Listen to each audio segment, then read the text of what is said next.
Good morning, everybody. Good morning. Welcome back. Sorry. We broke the streak. We went 2 straight weeks. I wanted to go for a year, but we broke it because of illness. Boo! No. On, when was that? That was on last night. Sorry, not last night. 2 nights ago. I was out. I had to take care of some errands, and then I was in the dollar store, and I really felt like I was gonna faint. That's how bad I felt. I had to do other things that night, and I really felt so bad that I was kind of scared coming home. So we got home, and then pretty much I just wrote down, look, guys, I'm not gonna be able to do it. I could have tried to power through, but I felt it was best. It's okay. Let's get some rest. Let's come back strong on Thursday, which is what we're here. So hopefully we could go a little bit longer. Yeah. So I feel much better. I really needed 2 nights of really good sleep. Last night I dropped off a lot earlier. I dropped off around 8 p.m. my time. Woke up around 3. What is it? 8, 9, 10, 11, 12, 1, 2, 7 hours. Oh, wow. Look at that. What a lazy guy. Slept 7 hours?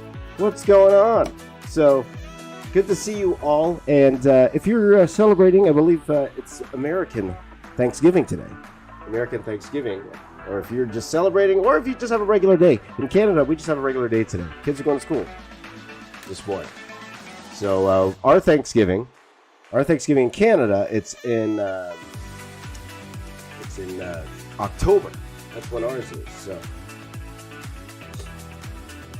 So if you get the day off today, hopefully you enjoy it with your family, whatever you're doing, or if you have a regular day today, hopefully you still enjoy it with your family. Okay, so once again, guys, hello to everybody in the chat. I see everyone piling into the chat. Welcome to the live stream. This is the Box Office Artist. My name is James Reyes. So happy for you to be here, to be part of the Reyes Brigade. We're going to get going. We're going to finish this Ben 10 piece today. Day behind. I wanted to finish this yesterday, but it's not. Yesterday, it's today. So we're going to finish this today, and we're going to have a lot of fun doing it. Now, if you're new here, you want me to answer your questions, this is how you do it, okay? Once again, I do look at the live chat off and on, but I really prioritize the one in the community chat. So if you go to my YouTube page, you can do this on your phone as well. Go to my channel here, like so. You head over to the community chat where it says community, right here, community. Okay? And then the top post, it's always the top post while I'm live. Ask me anything while I drop Ben 10. Click comment and write your comment here. And then this is what I prioritize when I'm answering questions. That and the super chat feature, of course. If you want a super chat, I will always answer the super chats first. You will always get priority if you super chat. But you don't, but if you don't want a super chat, no problem at all. Go over here and you put in your comments there, okay? And now let's get started. Wasted too much time. I usually like to get started drawing right away. So there you go. But again, feeling much better. Angel Bob feeling much better. Back in business. That's right, Knuckle Sandwich. That's right, back in business. That's right. I think I saw Mario here too. Good to see you, my brother. My brother Mario's here. So why don't we go ahead and I'm going to start drawing. I think we're going to do, I believe, let's do accelerate. We're going to draw accelerate right now. Okay, in this corner here, it's going to be accelerate. And then we'll go from there. So we got, how many characters left here? 1, 2, 3, 4, 5, 6, 7, but they won't be as big. So, you can see here the majority of the paper is already taken up by gray matter and forearms, like it's already filled. So which means these characters may be much smaller, meaning they're going to be a lot faster. Okay, so we're gonna stream for a good, because my son's going to school. We're going to stream for a good 4 hours. I think that's plenty of time to finish off everything, and then we're good to go. And then tomorrow's movie Friday. Tomorrow we are doing Falcon and the Winter Soldier. It's movie poster Friday. I already laid it out. It's good to go. So that's what we're going to do. So let's not waste any more time. Here, I'm going to go ahead and draw accelerate. So again, go to the community chat, guys. So in the community chat, keep calling it community chat. It's not community chat. It's community. It's the community tab. Go to the community tab, guys. Go to the community tab. So from frequent listener Kyle and Austin, oi. What's your favorite Marvel character? And then top 5. He's got a YouTube symbol and a. I'm not sure what that is, Kyle. Maybe you could. What's it called? You could explain that to me. But if you ask me what my top 5 YouTube channels are, or I can tell you what my top 5 YouTube channels that I watch the most. How about that? Why don't we start there? That'd be fun. Because I don't really talk about YouTube that much here. But I can tell you what I'm watching right now. I can tell you what I'm watching now. That's actually more fun than the Marvel stuff. So let's see. A top favorite Marvel character. I always say Wolverine. Love Wolverine. I know it's nothing special, but I love Wolverine. But I also love Cable. Big fan of Cable. So Cable, Wolverine, and maybe Bishop. I love Bishop as well. But Wolverine is my favorite. Okay. But let's talk top 5 favorite YouTube channels. Well, I won't say that these following channels are my favorite. It's what I'm watching now. Okay. It's more what I'm watching now for entertainment purposes.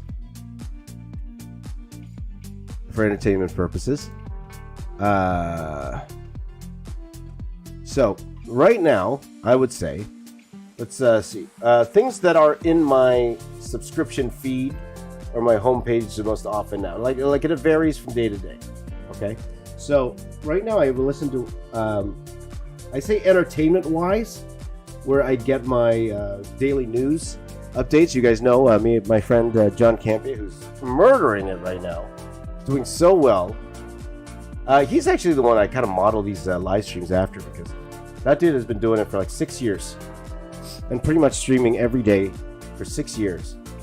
And slowly but surely, he did, no rush. He built, like, he already had so much experience online. Like this, there's a good dude that knows business. It's my buddy John. I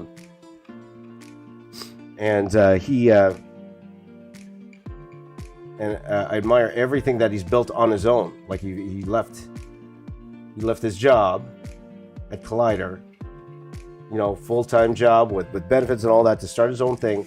Didn't think he was going to make thought to start off he would only make a couple hundred dollars a month, and then he was able to hold on 1 second, guys. A couple of $100 a month, and then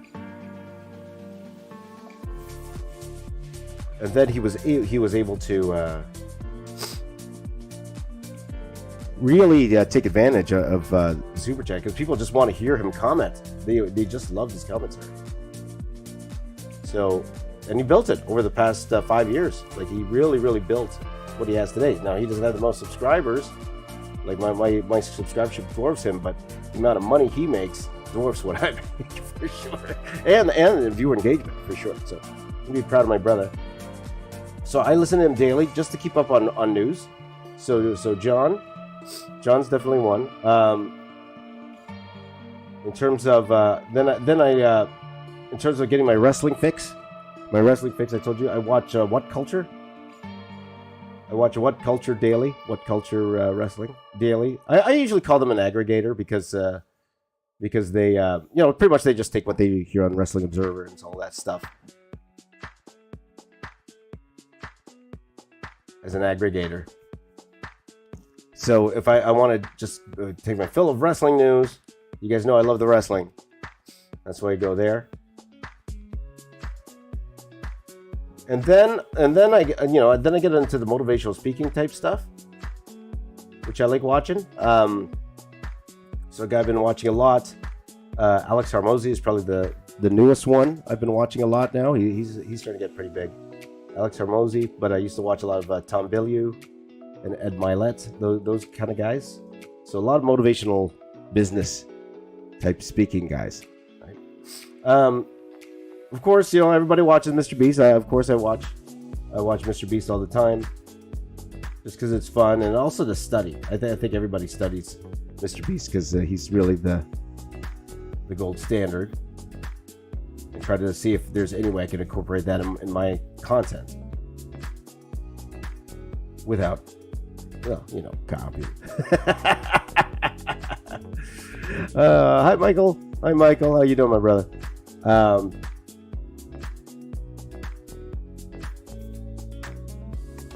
And I'm trying to think what else. Was that 5 already? Was that 5? I'm trying to think what else. Let me just take a quick look at I gotta look at my subscription feed just for you guys. I gotta look at my subscription feed. Let's see. Look at my subscription feed. Let's see here. Okay, of course, Gary V. Gary V. For those Jazza did an interview with him on his channel a long time ago. But Gary V was one of the main reasons I quit my job in film. I was listening to too much Gary V. And hey, it worked out. It worked out. Definitely worked out. It was a gamble that, and I'm not a gambling guy. I hate gambling. I hate gambling, but I took a strategic move. I don't want to call it gamble. It was a strategic move to try to do YouTube. And he was a big catalyst into what I did. So, Gary V. Oh, Michael Alvin says, good old Mr. 20,000 views in 2 minutes Beast. I think it's more than that now, isn't it? It's more than that. Let me see here. I'll tell you guys the YouTube gurus that I listen to. So this would be helpful for you guys. These are because I know a lot of you want to be YouTubers. So here's some YouTube gurus that I listen to. Number one, of course, Daryl Eves. It's number one, and actually I got consultation from Daryl Eves. Wonderful guy. Daryl Eves, go look him up. What else here? Let me take a look. Daryl Eves, vidIQ and TubeBuddy both have their own apps that actually really help a lot, but they actually have a lot of information on how to run a YouTube channel on their channel. Think Media is another one I listen to a lot. They do a fantastic job. One person I also listen to a lot, what's his name? Nick Nimmin. Nick Nimmin has some amazing information if you're trying to get into YouTube. Amazing information. And what else? One more. Vanessa Lau. She's a new one I've been watching a lot. Vanessa Lau. She's pretty awesome. Especially, not just for YouTube, but on all platforms. She has some great information for anyone starting YouTube. So that's what I listen to. I don't really watch YouTube for entertainment, I guess. Well, I think maybe the shorts, but I'm trying harder now actually to limit watching shorts because they're too addictive. I don't have time. I don't have time to watch shorts, guys. I'm a busy guy. I'm a busy guy. And Mario, yes, I did reply back to you, Mario. I did reply. No worries at all, my brother. No worries at all. But I did reply back to you, my friend. I did reply back to you. But thank you for your message. I appreciate it.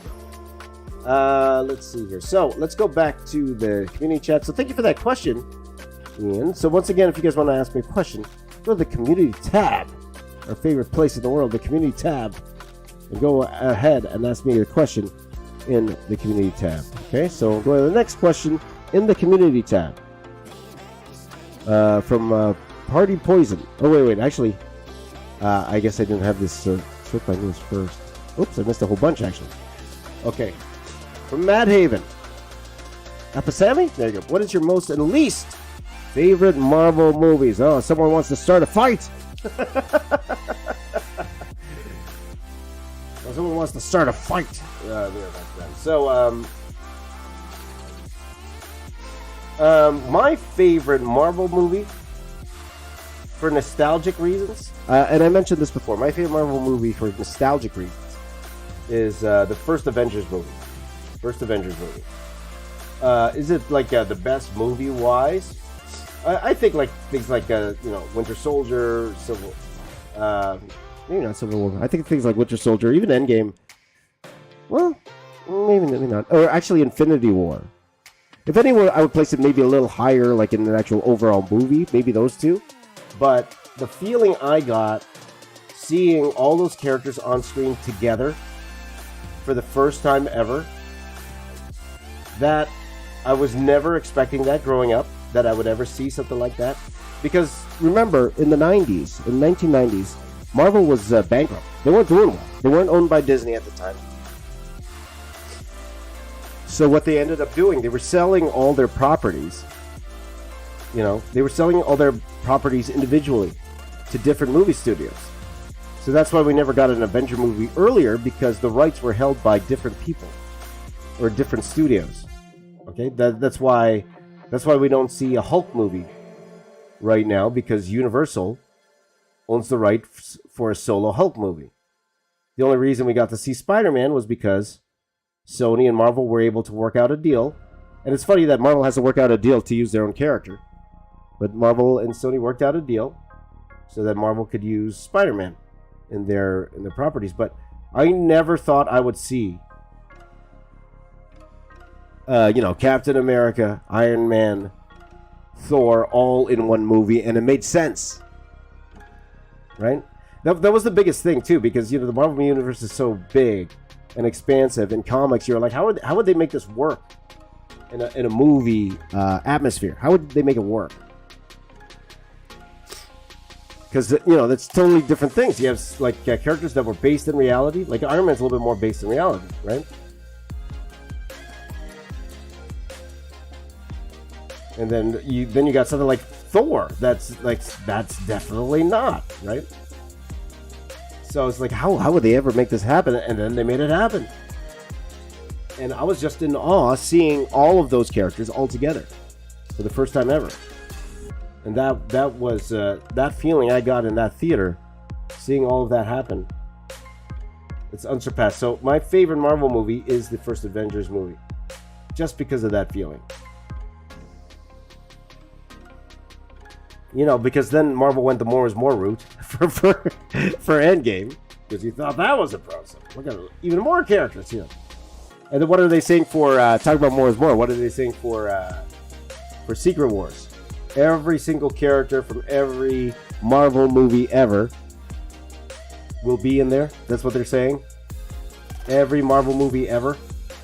So not just MCU, like every single Marvel movie ever. They want every single character in there. That's the big rumor.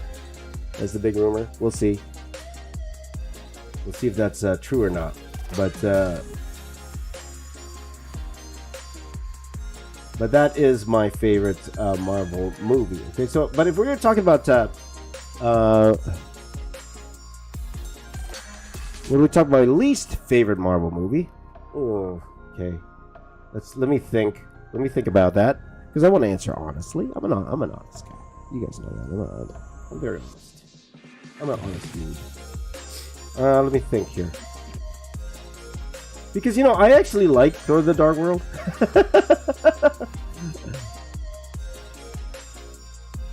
Iron Man 3 was okay. I thought Iron Man 3 was alright. And I was okay with Captain Marvel. I was alright with it. I was alright with Captain Marvel. I didn't think it was that bad. It's not my favorite. I liked Eternals better than most. I'm trying to think of the more recent ones. Thor was alright. Thor: Love and Thunder was okay.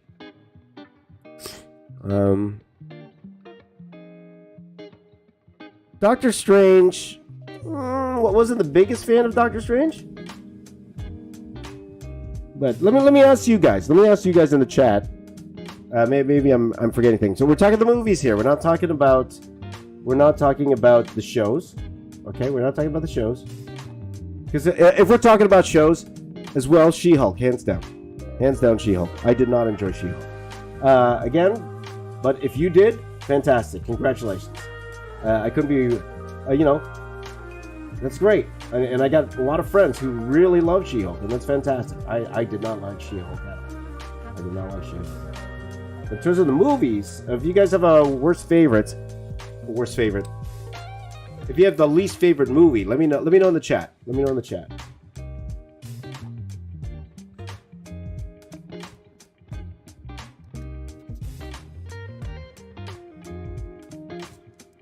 If you have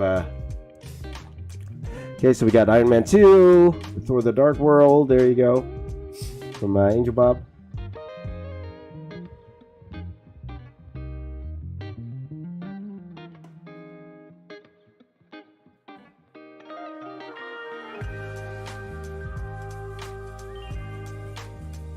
So, it's an interesting question. I don't know. Like off the top of my head, I should do a bit of research.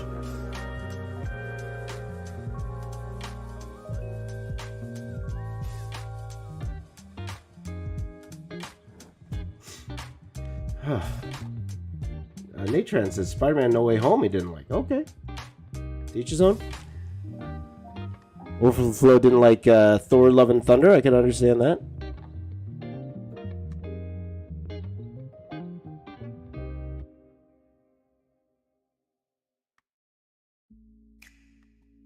One second here, my friends.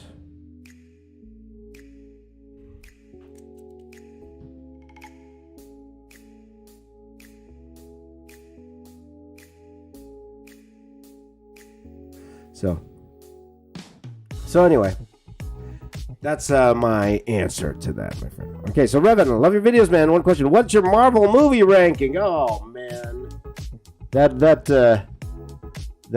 would take a while. Marvel movie ranking. There's 30 movies, man. 30 movies. It's kind of hard to do like without writing them down. My memory's no good, guys. You know, back in the day, have you guys, I'm going to ask the older guard here in the chat. Do you guys remember that Mega Memory system? Do you guys remember that? It was an infomercial. I remember seeing that late night. There was a product called Mega Memory. Mega Memory.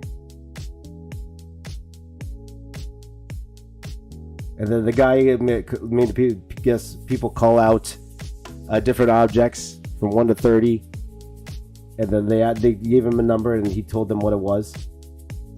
Mega Memory. So, my memory's not that good. Maybe we'll do that as a premise for one day, okay? That's a good day for us to just chat, okay? Because there's 30 movies. Literally 30 movies, guys. Literally 30 movies. Maybe we'll do that next week, okay? We'll do that next week. Literally 30 MCU movies. Maybe we could even do it tomorrow, but I don't have time to actually go through it today. So maybe we'll do that next week. Okay, I won't say this week, maybe next week. Let's go ahead and go through our ranking. Okay? Marvel movie ranking next week. Okay? That's what we'll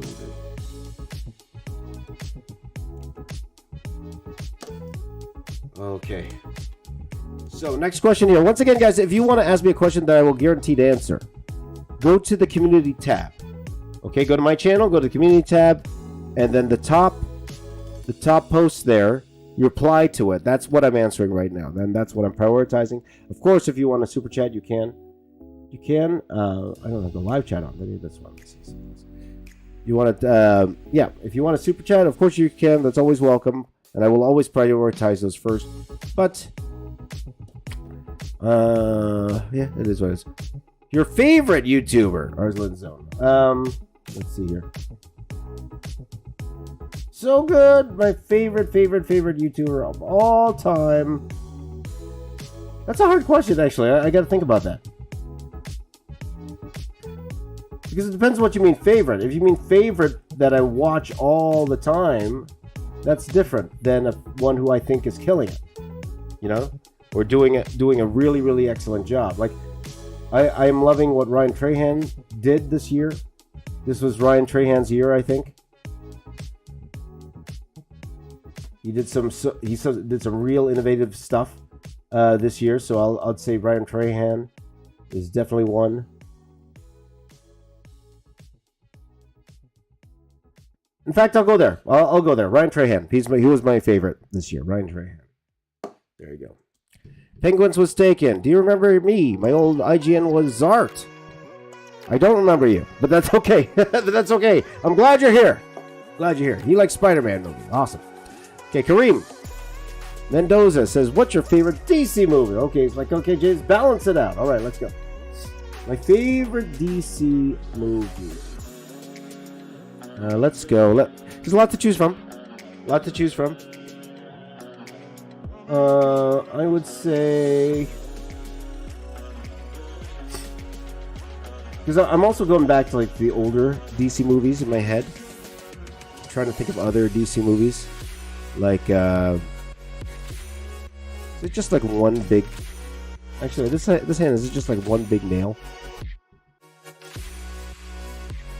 Okay, so just need a more reference. Hold on.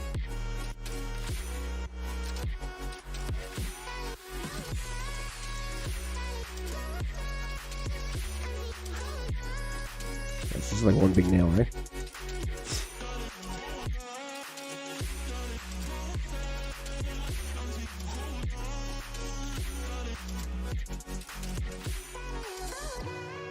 Just like one big nail.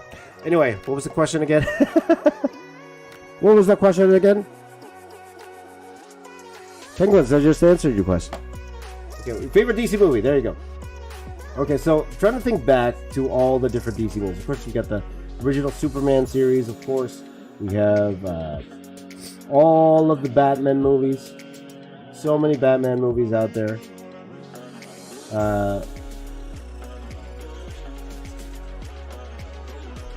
And then we got all the DCEU stuff that came out.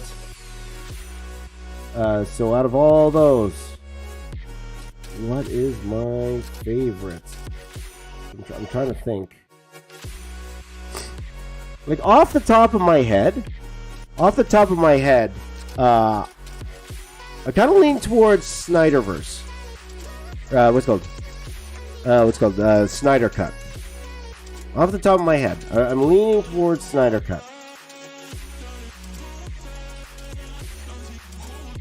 I really like the Snyder Cut. I did. Enough to make me cause a stir on Twitter? No. But I really like Snyder Cut. I really like Snyder Cut. Of course I love Christopher Bale Batman. Of course I love Michael Keaton Batman. The first Batman movie is again was the first time we really saw in the films or on TV or in pop culture we saw Batman being taken seriously. Because as fun as those old Adam West Batman show was, it made Batman into a joke, really. So people who don't read comics, they always took Batman as a joke character back then. So some of you guys don't know that because we weren't around during that time. But that was the perception, that Batman was like a joke character to the mainstream. Until 1989 Batman. And then there you go. Right? So let's do that. I'm gonna say Snyder Cut. I really enjoyed the Snyder Cut. I thought it was fantastic. Again, not enough for me to to cause a stir on Twitter. Restore the Snyderverse. I think I actually said that with the video because I liked it so much. But now it's more like, okay, give us something new with DC. Like I say to DC, give us something new. You gotta scrap everything. Give us something new and good. That's all I care about. Just give us some entertaining movies. You're much smarter than me. James Gunn, you're much smarter than me. You can make some amazing stuff. Make some amazing stuff. That's all. So Mario likes Batman Returns. Angel Bob likes Mask of the Phantasm. There you go. Natran's just trying to cause a stir. Hey, if Natran doesn't like No Way Home, good for Natran. Good for you. More watching for the rest of us. That's what I always say too. I'm never gonna argue with somebody. I'm never gonna argue with somebody if they don't like a movie that I did, right? That's why I'm not. You won't see me argue with somebody if they love She-Hulk. I'm not gonna argue with them. I see people like argue with people online because they like She-Hulk. Like, why? Why would you care? Everybody has different tastes. It's just like comedy, right? Everybody has their favorite comedian. Some things you find funny, I don't find funny.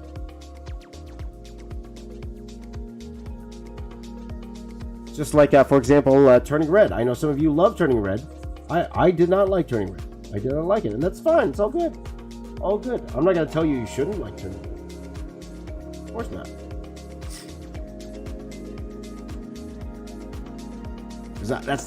And I don't know. I don't get why people try to convince people that they didn't feel the way they did when watching that movie. You know what I mean? Ready? You guys ready for the? That's right. Art subjective cyber. Ready for the most controversial take? Here's a controversial take. Here's a controversial opinion. Here's a controversial opinion, guys. I liked Eternals better than Dune. Oh, I said it! I said it! No, my kids hated Turning Red. They hated it. That's right.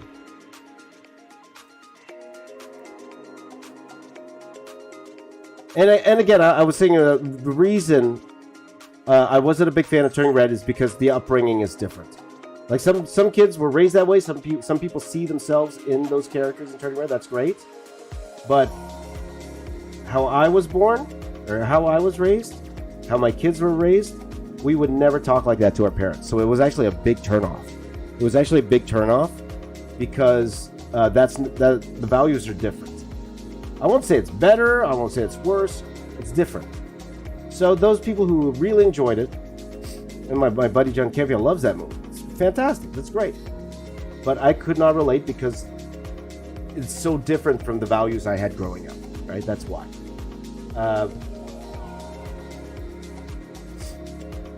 Same with Brave. I mentioned this the other day. Same with the movie Brave. I did not like the movie Brave because of the values I grew up with. Like the way I grew up, we do not talk to our parents that way, right?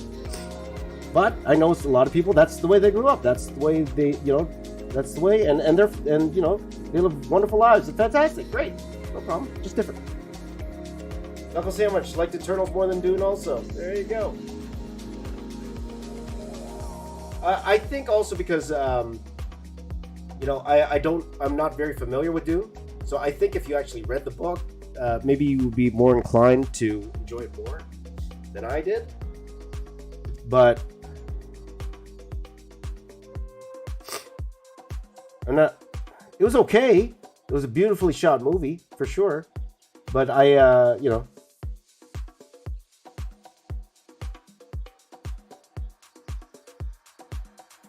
But it is what it is. That was the only time I actually wrote that on Instagram. That was the only time that was the first time I experienced people like really coming and defending something. Like, why you're crazy, man? What you been looking at, man? You're crazy, man. And then they're trying to make their case. I'm like, I don't care what your case is. I don't care. I'm not going to convince you that what you felt watching the movie was wrong, because that's how you felt. It's like you're trying to convince me that I didn't feel something when watching something, right? No, you didn't really feel that, man. You didn't really feel that. But all good, brother. All love. All good. All love.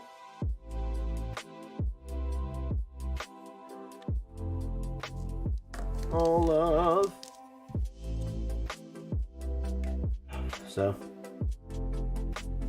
So in terms of worst MCU movie, okay. Well, if I go to property, it's so easy. If I go to property, it's so easy. It's She-Hulk, hands down. Hands down, it's She-Hulk, and it is what it is. Okay. And again, on the slight on you, if you love She-Hulk, fantastic, great. I have some of my very good friends who are movie pundits. They love She-Hulk. Good on them. It's great. Not for me, but I'm happy that they enjoy it. It's good. Next question. Thank you, Disney Nuimo Studio. Thank you. Collab with ADC. ADC is a good friend of mine. ADC is a good friend of mine. They're all doing their own things. I'm, our art community. We have, I'm a big fan of ADC and all the work that he's doing. He's doing some really, really great stuff. Go support my buddy ADC for sure. Okay, next question. Again, I'm prioritizing questions in the community chat, guys. So please go to the community. I keep calling it community chat. Community tab. And the first comment there, that's what we're going to ask, okay? Let's see here. Next question. I think I answered this already. What's your most and least favorite Marvel movie? I think I said that already. Okay. DFL Studios. This is the character you disliked out of all the drawings you've done. Ooh, disliked. What do you mean disliked? Like how I drew it? You mean? That's really hard to say because there's many times I drew something and I did not like it. So I'm trying to think if there's anything like that you would know, but because it happens so often. It happens a lot, like a lot more. So is there a character I disliked? Not so much where I remember it. Okay, not DFL. Not so much where I remember disliking. Like, oh man, I can't believe I put that in there. Because I'm always able to get it to the point where I'm okay with leaving it. If I disliked it that much, I would have done something to take it out, or kind of cover it at least. Or sometimes even I would even just black it out, So nothing really comes off the top of my head right now, my friend. So not too sure. Revan says, love your videos, man. But one question: what's your Marvel movie ranking? What? Didn't I just say that? Oh, I know. I think what happened was it refreshed. Sorry, I just read that question. Sorry, guys. My order got mixed up. There you go. Let's see. Next question here. Here's one from Valeria GZZ and Miza. What's your most difficult to draw to do in your whole life, and why? So which is the most difficult piece of artwork I did, and why? I mentioned that before. I think someone asked me that a little earlier on. The most difficult piece of art I had to do was I had to do this concept design for this visual effects company. I had to do this concept design of Steve Coogan. So if you guys watch the movie Percy Jackson, I mentioned this a few days ago, so I won't spend too much time on this. One of my first jobs at the company was called MPC, and one of my very first jobs was to take the face of the actor Steve Coogan and merge it more with the. They wanted him. He was playing a CG character, and they wanted him to look more like the CG character. So they wanted me to make some concept art of his face on that character, and I totally. As the experts say, poop the bed on that one, because they scheduled me to only work on it for like half a day, and I ended up spending at least a week on that thing because I just couldn't get it right. And it started off the relationship on the wrong foot with me and this new company, and it was just bad from there on out. So and it led to me being let go from that company later on, and not just because of that, because of my overall performance. So I would say that was the one that sticks out to me the most, just because I was mad at myself. Okay, I wasn't mad at, because they were right. I wasn't mad at my editors or anything like that, or my supervisor or anything like that. They were right, and they had a right to be disappointed. So it wasn't more the artwork didn't work out. It was also because I was kind of upset with myself, because I knew I wish I could have done better. I won't say I knew I could have done better, but I wish I could have done better. So, but I did talk about that earlier. So I would say that was the most difficult because, it was just a tough time. So let's see here. From my buddy Angel Bob. Hello, my buddy Angel Bob. As we go on to the next character, by the way, let's move on to the next character. The next character is, let's do Upgrade. We're gonna do Upgrade, my friend. Upgrade. an upgrade in real life. Let's see.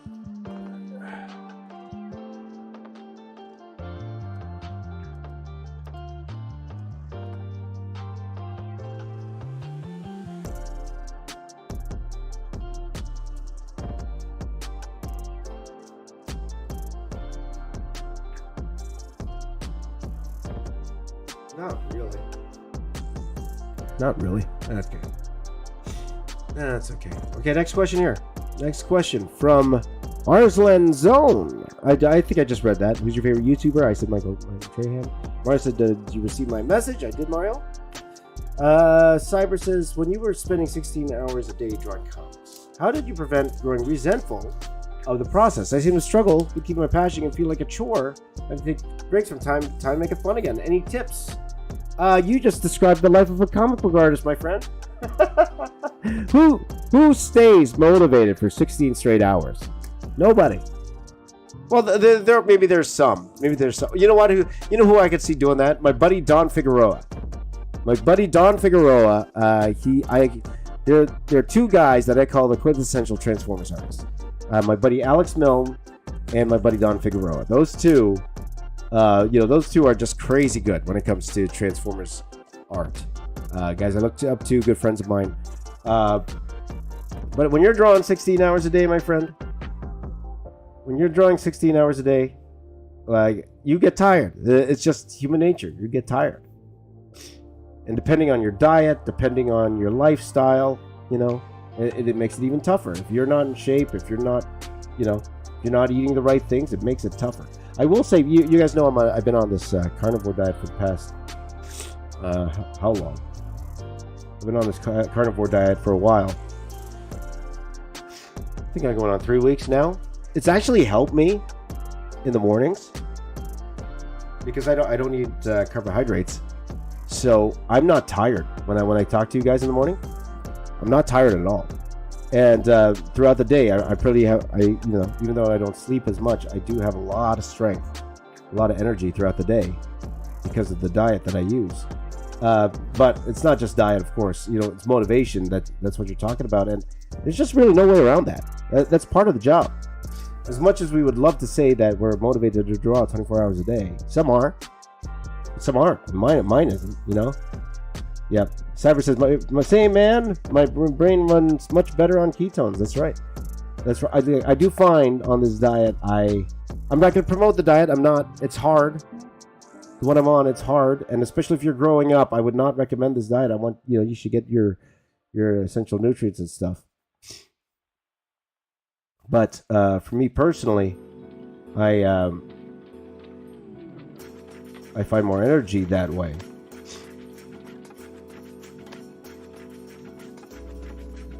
But it's just hard. It's just hard. How do I not grow resentful in the process? Well, you have to understand that's part of the process, especially when you work in the industry. That's what it is. And I think that's why I got burned out of the industry. That's why I kind of got burned out of the industry, is because I'm getting upgrades in muscles, by the way. Getting upgraded a lot of muscles. That's why I got burned out. Also, two reasons why I don't work in comics right now, guys. Well, let's make it three. Let's make it three weird reasons. Number one. Oh, Mario ate some pizza. I saw them make carnivore pizza, Mario, by the way.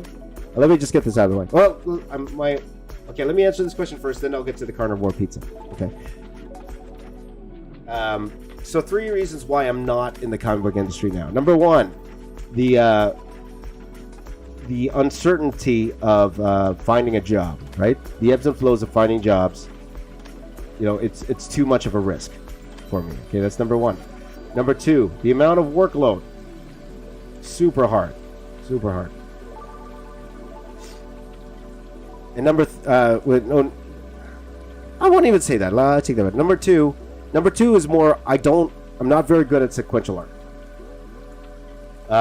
With sequential art, guys, again, the hallmark for a comic book artist, sequential art, I wasn't very good at it. I like drawing images like this. I like drawing pinups. actual doing real sequential art, which is the job of comic artists, I wasn't the best at. So that's another reason why I'm not in comics. And number 3, it's the pay's not that great. It's not. So you really gotta love it, man. You gotta love comics to be in it. Really, the real money in comics comes when you're able to convention hop. If you're able to convention hop, if you're able to convention hop, you can make some serious money. And again, I heard from a lot of friends that comics today, you work in comics today, it's pretty much just an advertisement for the conventions. That's what it is.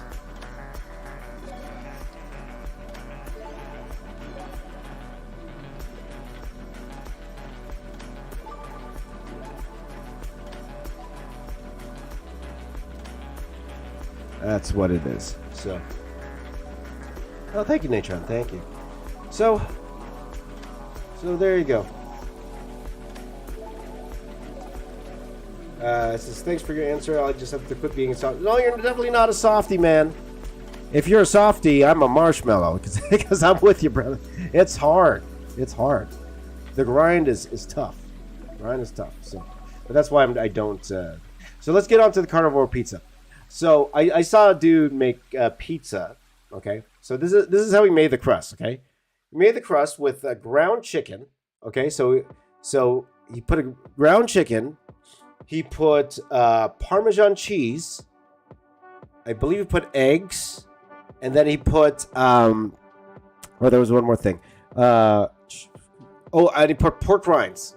He ground up a lot of pork rinds so they would stick together.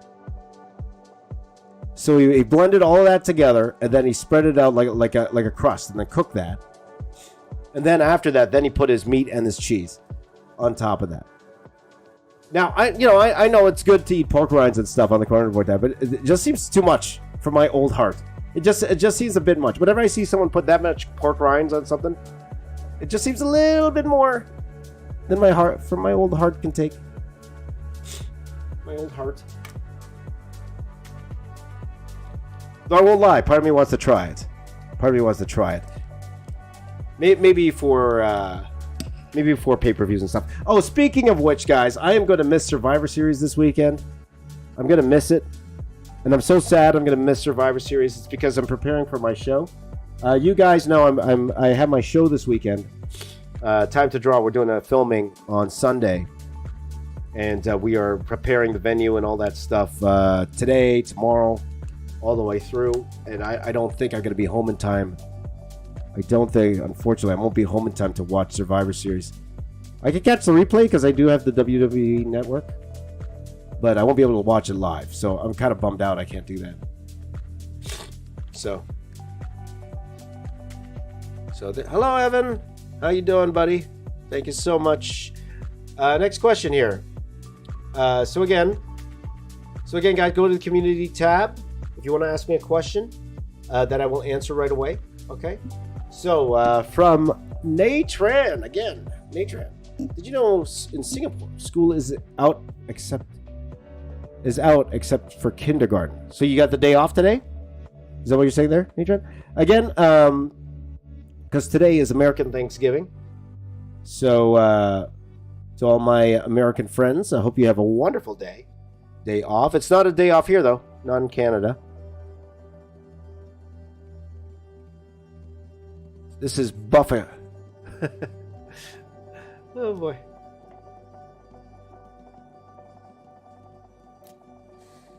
This is a buff upgrade, guys. It's buff upgrade. I'm making buff upgrade, guys.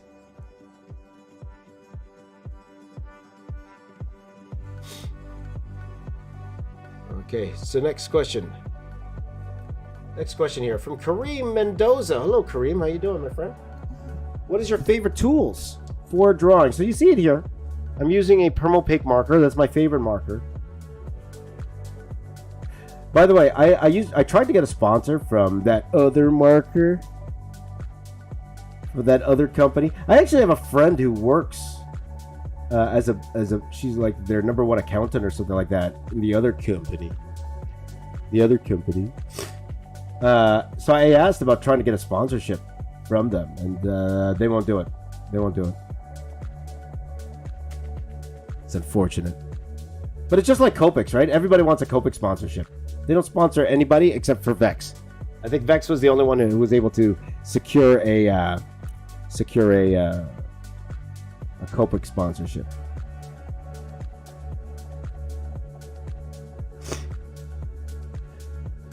So you know what I would like to do? You know what I'm going to start in December?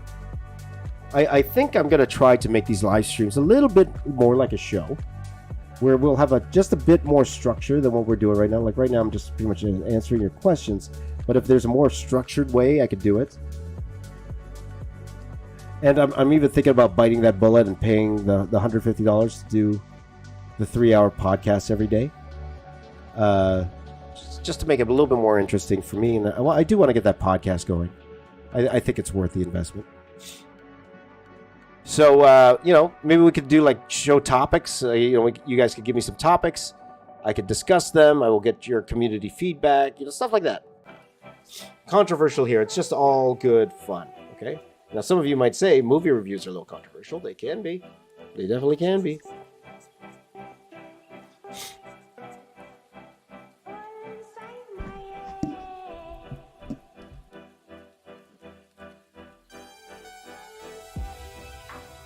But the question is what to talk about for 3 hours straight, or 4 hours. 4 hours every day. That's going to be the fun part. Okay? So it'll be fun. It was fun. Evan Anderson says, part of my ignorance. Are you a night owl or on the other side of the world entirely? I live in Canada, my friend. I live in Canada, and it's 4:37 a.m. So I'm not a night owl. I'm a morning guy. I wake up at 3 a.m. every day. I wake up at 3 o'clock in the morning every day, and this is just the time I like to work. Again, this is not the right thing to do for YouTube, guys. It's not. Look at my views. It's not the right thing to do for YouTube. It's not. I always say, guys, if you want to grow on YouTube right now, don't follow what I'm doing. Do not do what I'm doing, because this is not the way. But the reason I do this is because I like to, because I want to. The reason I do this is because I want to hang out with you guys, but I am not a night guy. I can't stay up. And if I wait till it's like the last thing I do every day, I'm just too tired. And like if we were to do this at 8 p.m. every day, it would be way better for my channel. It would definitely be way better for my channel. But it would be 8 p.m. Eastern time. If I did it 8 p.m. Eastern time, it would be way better for my channel if I did it then. But number one, I always have something I need to do around that time. Number two, by that time, I'm already tired. I have no energy to put together like a piece that I'm proud of. So that's why I do it in the morning. So I had to trump, okay, am I going to sacrifice the amount of people who watch versus me actually putting out work I enjoy and that I'm proud of? And it is what it is, and here it is. So one thing I really did want to do was I would love to get back to, after I'm done a stream, to get it, the edited version out right away. It's just hard now because I don't have an editor anymore. I don't have any editors. So doing this all myself, it's just finding the time to edit these videos. As you see, not one of my live streams yet, those videos have you seen yet. And I'm hoping to start really ramping that up and getting those videos out as much as I can. That's why I did make Bite the Bullet. I did hire my buddy Thomas Mason to start coloring these pieces for me, so that hopefully you could start seeing these videos a little bit more on a regular basis. I'm hoping to start putting out 2 or 3 regular videos every week. But again, we'll see. We'll see how that is. Okay, so next question here. Again, if you guys want to ask me a question, head over to the community chat or community tab. It's in the chat. Community tab, that is the best place to ask me a question for today's show. So that's my favorite tools, Kareem. Next question here. Oh, sorry. I didn't mention. So Sakura, they supply all of my art materials. So thank you so much to my friend Wayne, and the fine folks at Sakura who sent me all of these drawing utensils. My favorites, microns, microns, brush pens. This brush pen is my favorite. I need more brush pens. So yeah. Okay, so next question from Kareem. What's your favorite DC movie? I think I answered that already, right? We said Snyderverse. That is my favorite DC movie. By the way, guys, I'm feeling better. As you can tell, still a bit of a sniffle here. I think I actually think one of the reasons I felt faint on the other day was because maybe I didn't eat too much enough, where it caught up to me. Because I actually eat just like one meal a day. I stopped that after what happened the other day. Maybe that had something to do with it. I was only eating one meal a day. That's why I felt a little faint. I wasn't hungry though. That's the thing. I wasn't hungry, but I felt like I was going to drop in the store. I was praying that I got home safe because I'm with my kids, right? You guys know it's just me. It's just me. Like my wife's gone, so it's just me with the kids. So it's scary, man. Even the slightest health issue. If I feel I even have the slightest health issue, I get terrified because I know it's just me who can take care of my kids, right? So it's like I need to make sure I'm okay, right? So that was scary, but I did get home fine. I got a good night's sleep, eating more. All good, guys. All good. Next question. Have I drawn from Robert M. German? Says, have you drawn the Dragon Prince? No, my friend, I haven't. What is that? I don't know what that is. I'd like to draw the dragon. I have no idea what the Dragon Prince is. I was about to say I'd like to, but I have no idea what it is. How can I like to draw it if I have no idea what it is? I'd love to draw that. I don't know what it is. I don't know if I'd love to draw that. I don't know what that is. What is the Dragon Prince, guys? Okay, Nate tried in the chat just trying to be funny, but it's kind of annoying the other guys, my friends, so I know you're just trying to, Nate, you're just trying to be funny. I know you're trying to be funny, but you're bothering the other commenters here, so keep it easy, man. Keep it easy. So, I don't know what the Dragon Prince is, though. It's a Netflix show? So cool? Okay. There you go. Next question here. From Kieran Sa, my friend Kieran. Who's your favorite Ben 10 alien? Yours is Wild Mutt. I'll go... No, I like 4 of them. You know me. I like the big muscular dudes. I like the big muscular. Beefy. And again, guys, my affinity for drawing large Hulk-like characters is because those are the heroes I grew up with. That's what turned a hero into a hero back in the day. It was the big muscles, because it's something that the normal guy couldn't achieve. Really, think about it.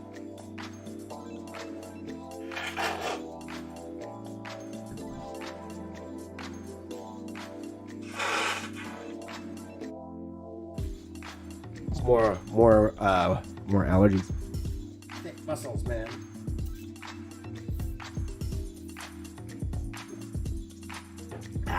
Okay.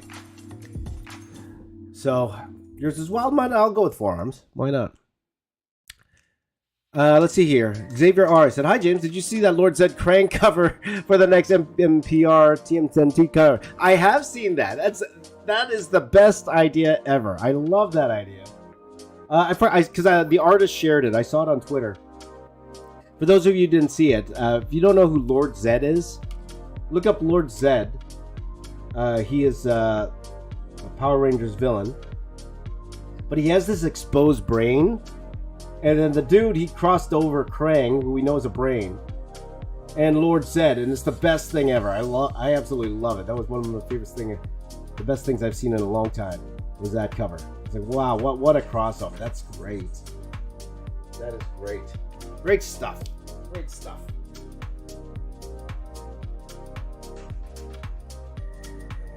I got a message from you. From you guys? From you guys? There you go. I didn't make Natran leave, my friend. He's just timed out. So Natran can come back. He's coming back. Natran's coming back. Any question? Next question. Let's see. There's more questions here. Okay, a few more came in. Elijah says, how do you learn to draw like your favorite artist? Not their style, but the way they draw, like how Kim Jong-gi used to draw. It's practice, man. It's practice. Like you watch how they do it, okay? And that's the beauty of having videos of the late great Kim Jong-gi, or whoever your favorite artist is, like David Finch, right? You want to learn how to draw David Finch? Why are you not watching the streams? Because he's showing you how he draws. He's showing you his process, right? It's easy to see their process. It's just about a matter of practicing and trying to apply it. Okay, and then you'll use tricks yourself. It doesn't mean you have to 100% follow what they do, but that's what they do to. But that's what the techniques they use to draw. So you are blessed to be in a time where that's available to you. You want to draw like Kim Jong-gi? There's so many videos out there where you can watch him draw, and do his process. Even though we lost him, all of that, that's still there. All of him. A lot of him putting these pieces together, it's all there. So you watch it and you study it, and then you apply it and practice. That's all you can do, and you'll get there. You will get there. It'll take time. How old was Kim Jong-gi, by the way? Can you guys tell me? How old was Kim Jong-gi when he passed?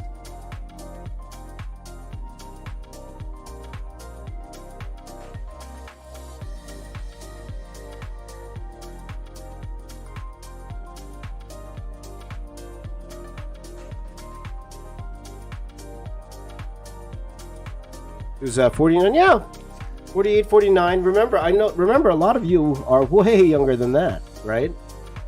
Like, he's not that much older than me. He's not that much older than I am. So, like, you guys have, there's one advantage you have over all of us artists, your favorite artists. Myself, David Finch, that's youth.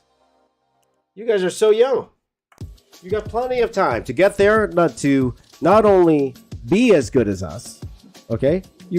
Chances are you might already be as good as us, but to surpass us and way surpass us if you're willing to put in the work, okay?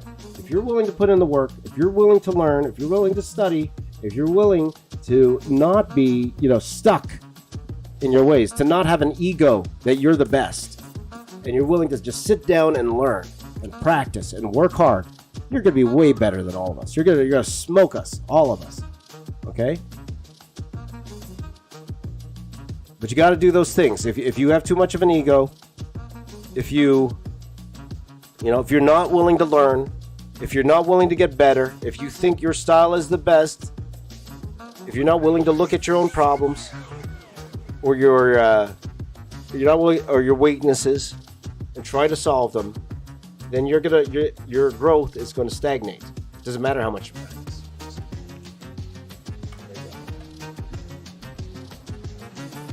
Yeah, get rid of your ego, man. Nobody likes to hire somebody with an ego. That's what I'm saying. Nobody likes to hire somebody with an ego. There you go. Lay's back with another. Lay likes to give facts. Fun fact: Rick Ashley remade the "Never Gonna Give You Up" music video for an insurance ad. There you go. So that's right. That was very recent. Still looks good for his age, right? I think Rick Ashley looks great for his age.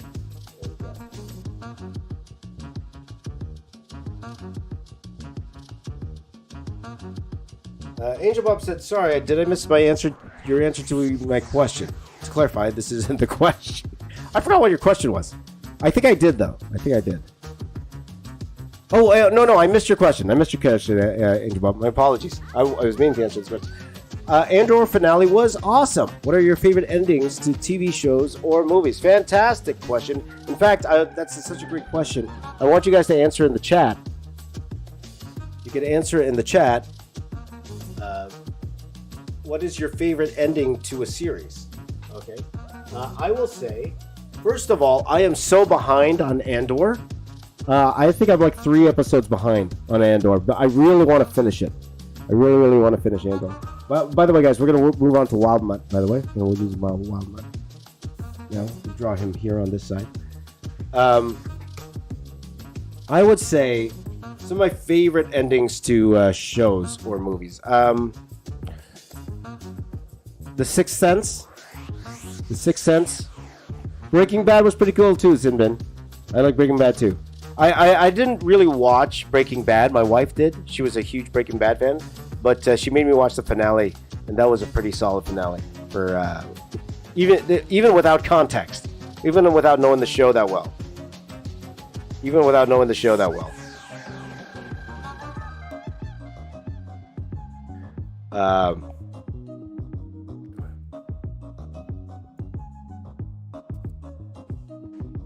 Enjoy that one. But I would say The Mandalorian, Season 2, I thought that was great. That was great. But Sixth Sense, I love the Sixth Sense. I didn't see that ending coming, okay? Like, it's hard to say don't spoil it because it's so ingrained in pop culture, but then part of me is like, I don't want to spoil it because the what's it called?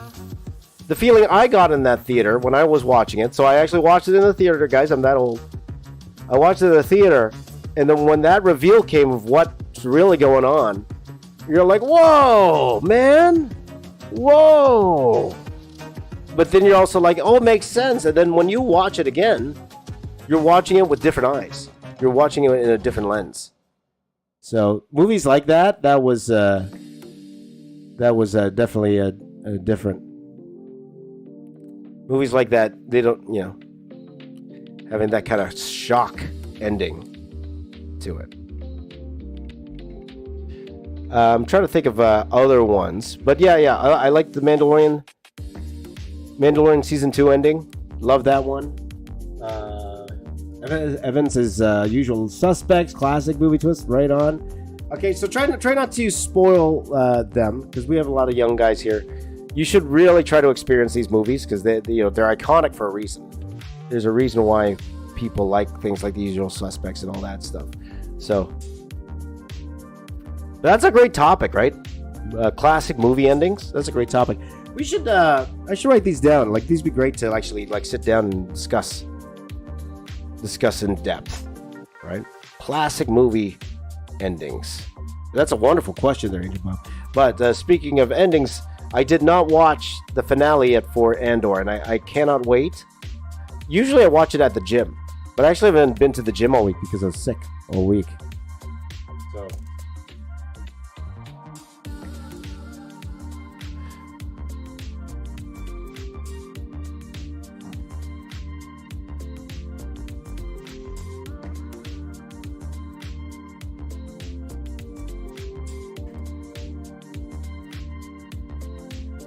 So.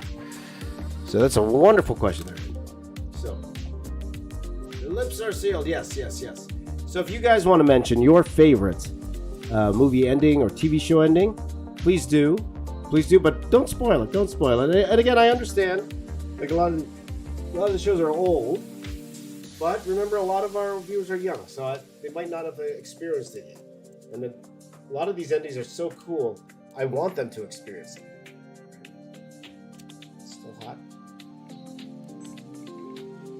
So next question here from Simon. It says, which character is your favorite in Ben 10? I already said that I think I like Forearms, like the muscular dude. Kurt Torrey says, what qualities do you think are most important in character design, especially superheroes? Now, again, I'm not probably the best guy to talk about character design because I'm not a designer. I've designed a few characters in my day, but I haven't, I'm nowhere near the level of a of an Andy Park. You guys know my buddy Andy Park and Anthony Francisco. I wish I was, but those guys are just like another level, man. Another world, those guys. But I will say that sometimes less is more. Just because something has more lines in it doesn't make it a better design, okay? Design is more than just lines and a good drawing, okay? I would say that when you are designing something like a mech or something like that, put all the details in the joints. There's a little tip for you. Put all the details in the joints. That's the best part of designing something cyborgy or mechish. Wherever you have a joint, that's where you can add a lot of detail, and less detail when you have surfaces that are more flat. That actually helps with contrast. So, but again, I am not a concept designer as much as I would like to be. No, actually, I have no interest in being. I got no interest to be a concept designer. Leave that to my buddies, Andy Park, Anthony Francisco. Leave that to them. I'm just happy here doing YouTube. Being fun, right? Hey, Amos is here. How you doing, my brother? It's been a long time, my brother. Good to see you, my friend. Good to see you, my friend. So let me stretch here. So again, don't take my word for it. There's a wonderful new book that the Marvel concept artists put together. It's was it How to Design Characters the Marvel Way or something like that? But it's by the entire Marvel team, or the Marvel Studios art team, visual development team, and it's a book about their process of creating characters. Now, if I was talking about a book, that'd be a great place to start. Oh, by the way, Evan says The Prestige. Yeah, that was a crazy ending there. Prestige. That's a crazy, weird ending. So again, don't spoil it, please. If you guys are gonna talk endings, don't spoil what happens at the end. I know they're old movies. Like, James, this movie's like 20 years old. I know, but we have a lot of young viewers here that it would be great for them to experience those endings for the first time, them watching it. So that's why I would say, please don't spoil those, even though they're, I know, years old. Please don't spoil it, because for sure they haven't watched those. Give them a shot. I'm getting 500 messages here, guys. 1 second.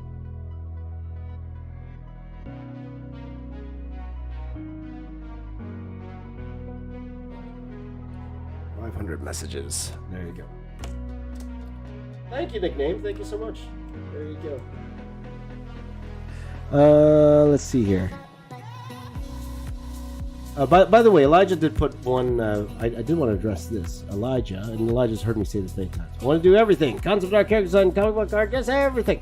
I will tell you, if you have access. So, but you're in, I believe you're in South Africa, right, friend?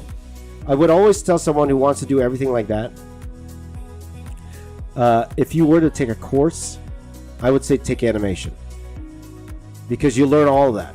Everything that you learn, you want for any of those jobs, you could learn in a good animation course. So I would actually tell you, go into an animation course. But each of those jobs that you mentioned are so different. They're so different. The workflow is so different that they're all completely different beasts, as we say. Very different. So take your time and learn and understand. Life's long. I've changed my art career how many times? So many times. The type of art I wanted to do. Like, if you were to ask me when I got right out of college, I just want to be a comic book artist and that's it. I had no desire to work in film. I had no desire to be a character designer or concept artist or anything like that, or even work in visual effects. No desire at all to do any of that stuff. I just wanted to do comics, and over time that changed. We didn't even have YouTube back then. You know, there might be an art job, speaking of which, there might be an art job out there that's going to happen within the next 10 years that isn't here yet. So a lot of you youngins, right? Like, same for me, right? When I was your age, a lot of you youngins, there's no YouTube. Or if there was, it was like complete infancy. Like it was just starting. Just starting. So you never know what the futures hold. So always keep your ear to the ground, guys. Always keep your ear to the ground. Always keep, I was very lucky that I was, even though maybe technically I was a little later than some, I was earlier than most when it came to the art YouTube game. And I think that it really helped with my success was the fact I was the only one doing what I was doing at the time. And I was so lucky that like the real comic book artists, they weren't on YouTube till later. So lucky that the real guys weren't here yet until later. Because all of them are coming on YouTube now, right? You notice that all the big comic book artists now, all of them have YouTube channels now. And it's wonderful to see. And there's room for everybody, guys. So there's no real, there's no real, what's it called? No real reason to get scared or have competition. There's room for everybody on YouTube.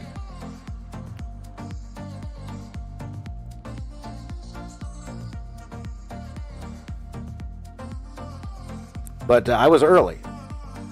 And I think that really helped me get to where I am on this channel was the fact I was early.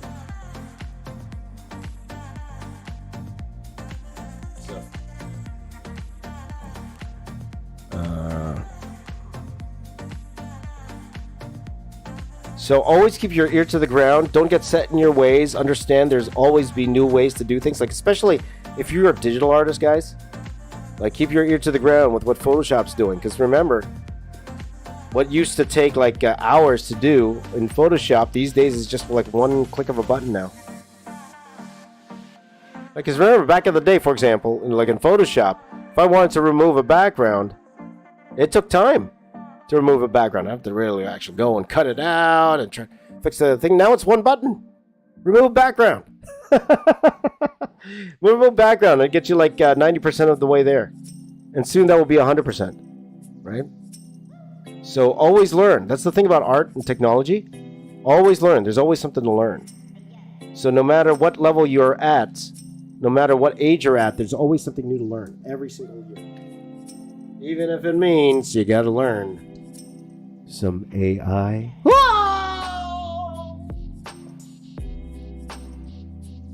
Hi guys, I'm back here. Ooh, I'm back again. There you go. Next question.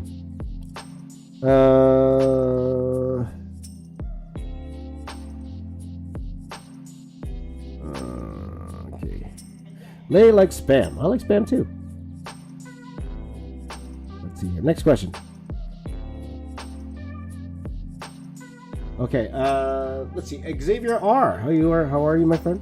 Have you ever drawn any Harry Potter piece? What do you think of the franchise? Do you kids like Harry Potter? We love Harry Potter.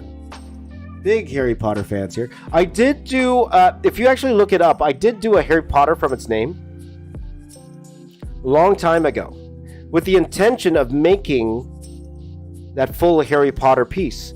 You know what? I might even do that. I might even finish it. Because I did Harry Potter from its name and I turned it into a movie poster.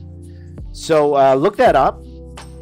It didn't do, and again, 100% honest with you guys, I didn't continue it because it didn't do well. It didn't do as well as I thought it would. But now that I don't care as much, that might not be bad to continue and finish it off. I wouldn't mind doing all the Harry Potter movies. I wouldn't mind doing it. So there you go, right? Next question from Natran, buddy Natran. Natran, I got a new nickname for you. Natran, who likes to spam. Spamming Natran. Just play with you, Natran. Just play with you. Do you always color digitally? Not always. I do have Copics here, but more. It was a decision I made because I could have done two things, right? I'm getting my buddy. What's it called? Thomas, to color a lot of the pieces I'm doing in the morning now, and mainly because I could have done this two ways. I could have colored it myself traditionally, and then but then I would spend an extra day on the piece, right? So this Ben 10 piece, like for example, this Ben 10 piece, this Ben 10 piece will hopefully just take me a couple days to do. So we're going to finish this off today, hopefully. And then maybe if I were to color myself, maybe spend an extra day coloring it. I think 4 hours is probably ample time to color it, which I could do, or I could spend that an extra day doing another piece, and then pay a little bit of money so my buddy Thomas will actually do a much better job digitally coloring. Like Thomas is a real professional comic book color artist, right? So that's which is what we've been friends for years, and give him some work as well. You'll definitely give him some work as well. So we'll see if it's worth it. I'm gonna, he's gonna color a whole bunch of my pieces. We'll see if it's worth it at the end of the day for me, because it is a little bit of investment, because he's worth it for sure. We'll see if it's worth it, but so I could just draw new things every day. So we'll see if that's worth it or not. We'll see. So, next question here.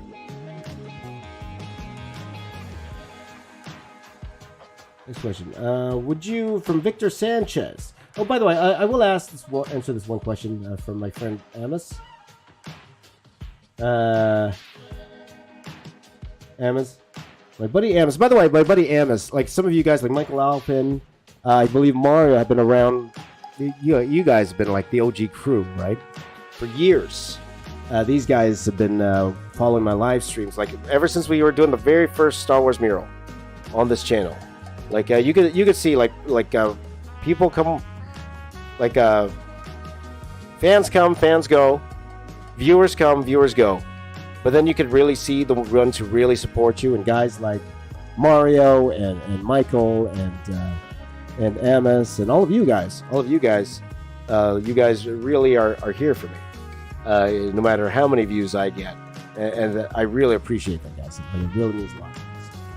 So that's why I do want to answer Amos' question, even though it's not in the community tab. Amos, we're supposed to write it, but I will answer his question about AI art. I will say, don't sleep on AI art, guys. Like we could, sometimes as artists we see something new and we just want to bury our heads in the sand, and we can't. We can't bury our heads in the sand with something like this. Because even Boss Logic brought up a good point, because they were. He was at Lightbox Expo. Expo, and people were poo-pooing AR art, right? And they still do to this day, and that's fine. They're like, is it real art or is it not? That's a debate. If you want to, that's not what I'm talking about here. What I'm talking about, that's okay, Emma. Totally understand. This is your first one. If you go to the community chat, I'll show you in a second. But I'm not here for the debate whether it's art or not, okay? But will it affect the artist? And the answer is a resounding yes, and let me tell you how. It won't affect, I mentioned this before, it's not going to affect like the original art market. It's not going to affect people who want an artist creating artwork for them, like commissions, stuff like that. Where it's really going to affect an artist. Where it's really going to affect an artist is anything client-based. Because if this technology could get to the point where all they got to do is say, okay, they could say, hey, AI art generator, create me a Ben 10 movie poster that will appeal to 16 to 18-year-olds, and it does it completely. You're out of a job, man, because it just did it 20 times faster than you, the way that the art director wants, and much cheaper than you would have been charged. Okay? So, I don't want to be the doom and gloom guy here, but to ignore what could happen, okay? You're going to lead yourself up to possible problems down the road. Okay, so that's going to affect people who are like into commercial art. If you want to be like a commercial artist, you want to make movie posters, you want to design things for car commercials, I like stuff like that. That's where I think, personally, AI art is going to hurt the artist. Okay, so that's why I will actually tell all of you guys. I would tell all of you guys, it wouldn't hurt to research and see what it is and see if there's a way you can incorporate what that is into your own work. Because the first artist who could figure out how to use AI art to their advantage, to enhance what they do, not to replace what they do, but to enhance what they do, they're going to win. It's always the first ones. The first ones to figure out what's called NFTs, they're the millionaires right now, right? The first ones who figured out NFTs, they're they were the millionaires. Now they're all broke. Boom, crash. Made you think, right? Like guys like people who sold that like $60 million for that digital. Did he take some of that cash out, or was all of that still in crypto? That's what I want to know. That's what I want to know.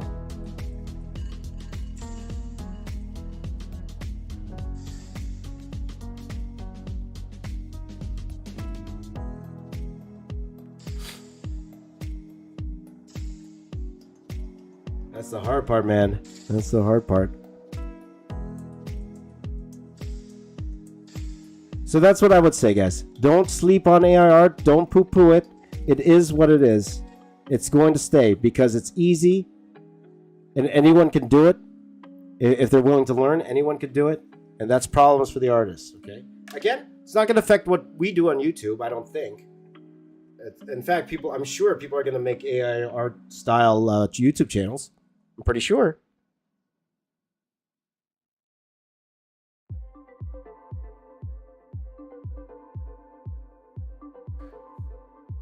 Maybe that's a good channel premise for some of you guys.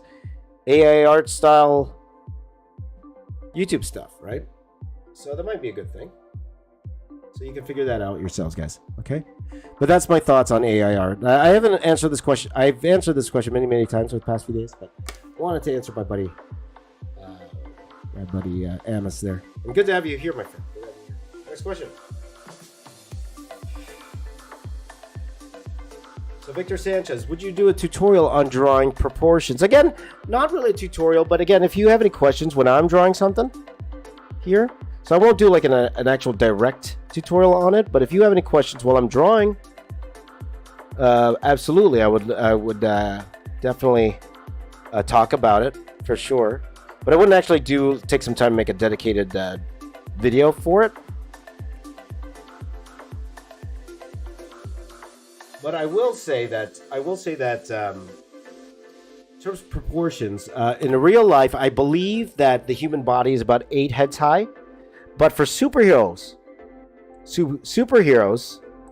and it's just like, it's not something I actually measure, but they say for superheroes, the actual proportions is 9 feet high. It's 9 feet. It's not 8 feet. It makes it more larger than life. Okay, so that's why the body. Sometimes you see things with real pinheads. It's not as proportionate, but that's because it's like when you draw in a superhero style, the proportion. That's the difference.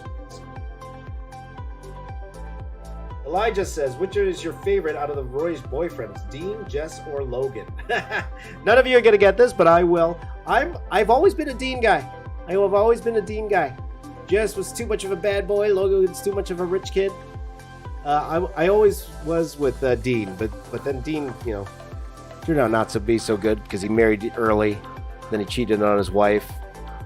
But I always liked Dean. I thought he was cool. Dean plays. What does he play in Supernatural? Because he's not Dean in Supernatural. His brother's Dean, right? His brother's Dean. He messed up, Elijah. He did mess up. He messed up because he shouldn't have got married in the first place. Shouldn't have got married. Should have waited for Rory. But then talk about here. Hey guys, talk about how college might be not the best route for you. Like Rory. So for those of you who don't know, there's this character there named Rory, and for a long time, like she's trying to get into an Ivy League school.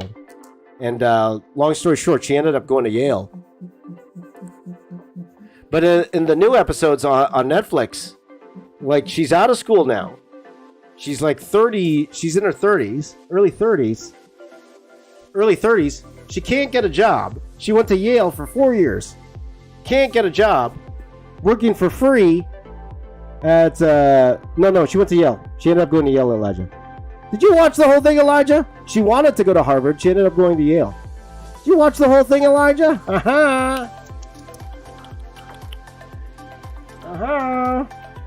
Nope. She ended up working for the local paper for free. Early 30s.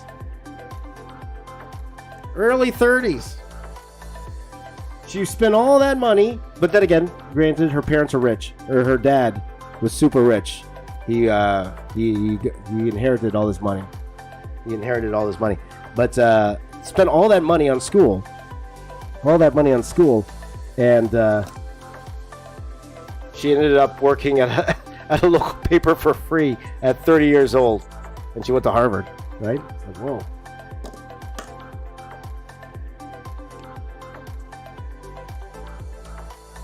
I am a Gilmore Girls connoisseur.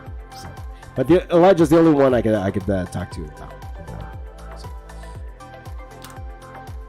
But that just shows you sometimes, guys, just because you go to an Ivy League school doesn't mean that you're guaranteed to have a good job afterwards. So, whatever. Okay, next question here. Thank you for the trip back there, Elijah. Thank you. But also that proves that you are a Gilmore Girls fan. So high five to you, my friend. Okay, and thank you, Justin. Thank you, Farrell. Thank you. Next question from AJ's Art Addiction. Some of the best endings, okay, from our best endings conversation. Primal Fear, The Departed, The Sixth Sense, Identity, and The Mist. Oh my gosh, The Mist. What a heartbreaking ending. Don't spoil it, please. But as a dad, what a heartbreaking ending that is. I could not imagine if I was in that situation. It's like, oh man, what an ending. Okay, so I won't go into any more than that. Don't spoil that for anybody, guys. Again, for the youngins here, I want you to actually go watch and experience those movies, because that ending, it's like, oh man, it kills you, especially as a father, that ending. Okay. Hello, kind sir, Shinobi XO. Let's see here. Simon, probably not. I'm probably not going to do that. Okay. Lay, fun fact. Yes, Daniel Radcliffe plays Weird Al. That's right. Natron wants to do Miss Marvel in a Marvel style. Touche. Okay, the next character here, guys. We're gonna do. What time is it now? 5:19. We're gonna finish this. No problem. No problem, dudes. No problem. I believe we're gonna do Ripjaw. Ripjaw. Get more reference for Ripjaw. Ripjaw.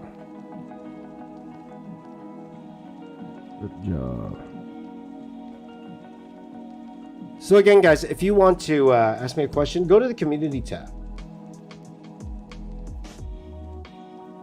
Go to the community tab and you can ask me your questions there. Okay?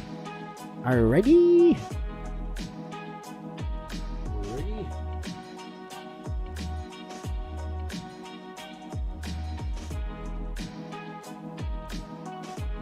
So, I think I answered all the questions in the community chat here. But yeah, doing the Harry Potter thing, that was a lot of fun. Because I wanted to do a piece like the Star Wars piece, but not as big. Just like a double-page spread.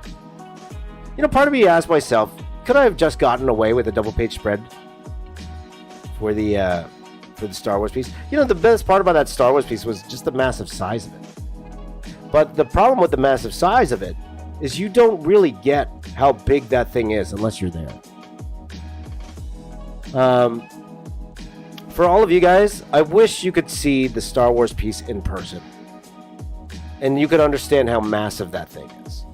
Like it looks massive on the on the YouTube video, but until you're actually beside it, you don't get how big this thing is. It's just like wrestlers. If you ever been beside like a real life wrestler that's like 6'7" or wherever, and you understand how massive these guys are, you're like, oh man, he's getting big. He's got to be big.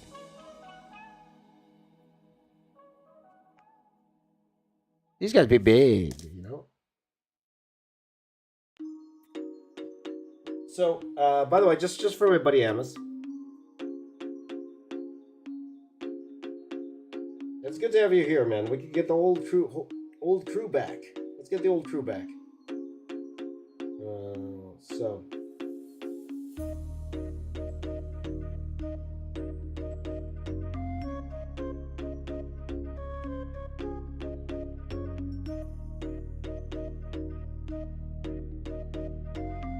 So once again, if you look at your phone here, go to my page. Okay, so this is my page here. Okay. Here, and then right here at the top here, this part here, scroll over to where it says community. Hit community here. And then the top post here, that's what you click on. Click that, and then you add the comment there. Okay, so that's how you get to the community tab from your phone. Okay, and I have 91%. High five. 91%. There you go. Yeah, we gotta get the old crew back here, man. You know, guys that were in the old crew, trying to remember, like, of course, the ones that are here. Of course, we got Michael Alphin, and we got Mario and Amos, and guys like Tony Menzi, who I still see doing some great stuff on Instagram. You guys remember Beck? You remember Beck? She's doing some fantastic stuff on Twitch right now. She's a really great artist. Beck is a phenomenal artist. You know, but you know, she's doing her thing.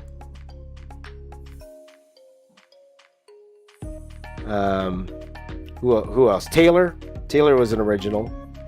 I'm trying to remember the OGs that were here back in the day. And when I say back in the day, I'm talking when I first started this thing, man, like 2016. So definitely, you're already part of the crew, Elijah. You're already part of the crew.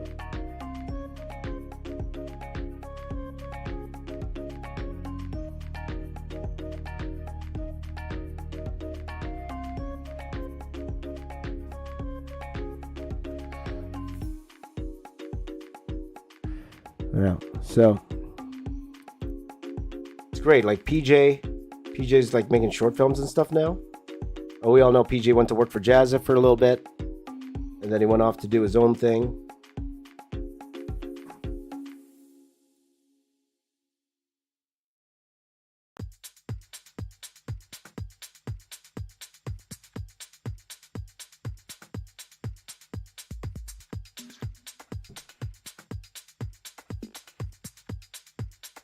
So pretty much what I'm doing now, it kind of feels like back to that time, right? Just restarting again. It's like I'm starting from scratch, you know? Just coming here every day and just having fun with all of you guys. And that's really all I could really ask for, right?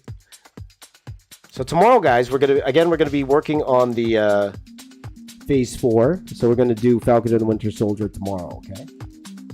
That's what we're gonna be doing tomorrow. That's gonna be a lot of fun. So guys, prepare your comments and questions about Falcon and the Winter Soldier. We're going to be doing that tomorrow. Well, how many do I have to do last year? 1, 2, I think about 3 more after this, if I'm not mistaken. 3 more after this.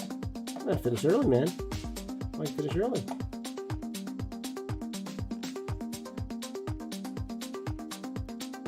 There you go. AJ, would ever draw Inspector Gadget in a Marvel style? You know what? I would love to do that. I definitely would love to do that. That'd be a lot of fun. Do you guys here know who Inspector Gadget is? You know Inspector Gadget? I love Inspector Gadget. But also, I could do some really cool mech things with it. So I see the potential in doing an Inspector Gadget piece. How I could upgrade him a little bit, right? So that's That's what I'd love to do, for sure.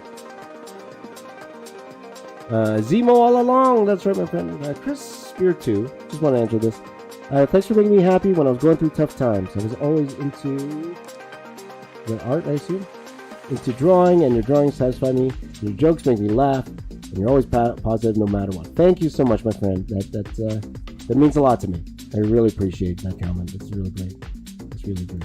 Thank you, my friend. From Lay White Channel says, fun fact, the big mall company in the Philippines, SM, started on shoes, hence SM short for Shoe Mart. That is correct. That's right. I love SM. There's an SM mall on every corner, really, if you kind of. That's always my hangout.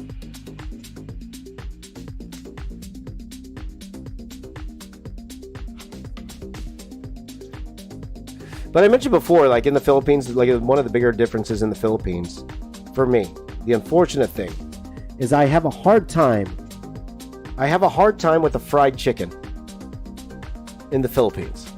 Okay, let me explain. I think they use a different oil when it comes to frying their chicken in the Philippines, whether it be at Jollibee or Chowking or any of those franchises. I can't eat it. I don't like it.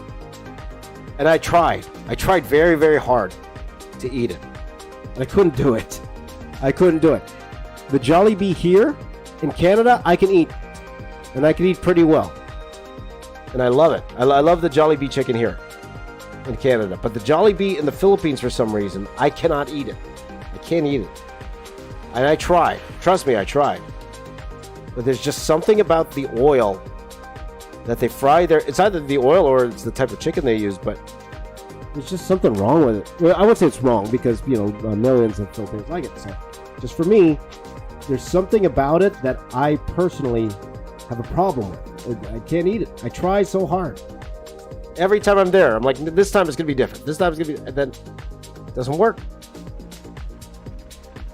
And I think that I was told that maybe it's the oil. Maybe because I'm just used to the type of oil they use here in Canada or even North America when it comes to the Jollibee oil, which is unfortunate. I love Jollibee here in Canada. When in the Philippines, I want to enjoy it too whenever I'm in the Philippines.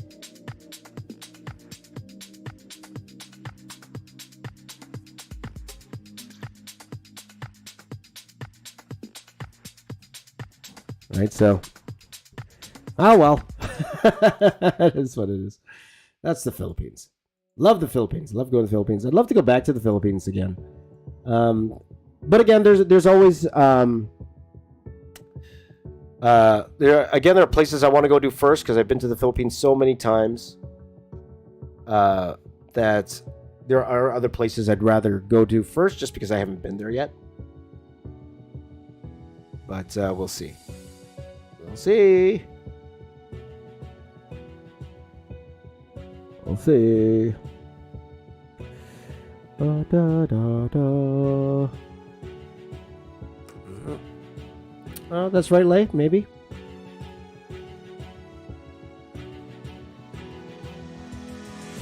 Amos, he found the community tab. There you go. Am I doing Comic-Cons again? Maybe. I might. I might. Apple's on here. We're talking about me doing Houston Comic-Con. But I definitely might, for sure. I would love to. One, I kind of want to go. And I mentioned this before. I just want to make sure I'll be able to. Is TF Nation in the UK. I am very much thinking about seeing if I could be a guest at TF Nation in the UK. I was supposed to be a guest before the pandemic hit. But again, that is one of the places where I've never been to the UK. I think you're from the UK, right, Amos? If I'm not mistaken. The UK is one of the places I've never been, ever, in my life. And I want to go there and, experience it with my kids. So, again, one of the unfortunate things, because we were supposed to do this whole Europe thing in 2020. And then the world went to a standstill. So that was unfortunate because I was already a guest at TF Nation. I was supposed to be. I was about to buy the ticket. I was about to buy the plane ticket. Like they were going to reimburse me, but I was about to buy the plane ticket, and then the world went crazy, and then that's what happened. So.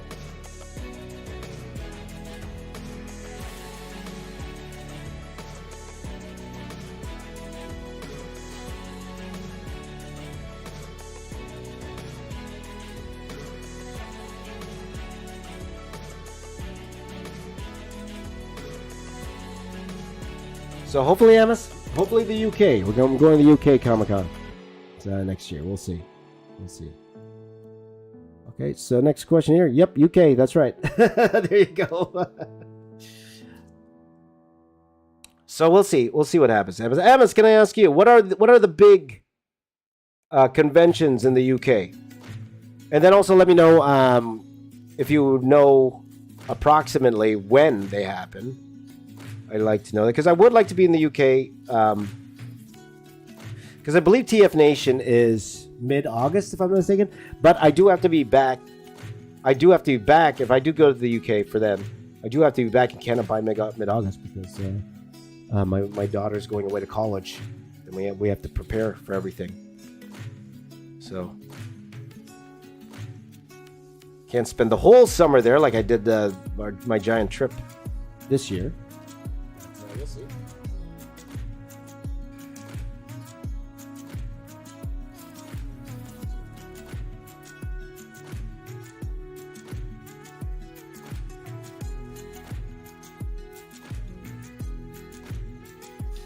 So let's try to finish off this piece here, guys. What time is it now? It is 5:32 my time. So we've been going for about an hour and a half. Yeah. Again, you know why this is going a lot quicker than yesterday is because I don't have to draw the full bodies to all these guys.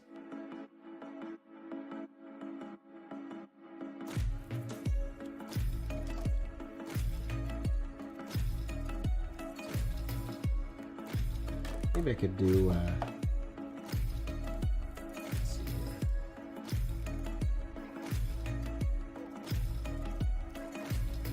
here. Okay, fun fact from Lay. Blues Clues has a show. It's a Filipino guy as the new host. Right on.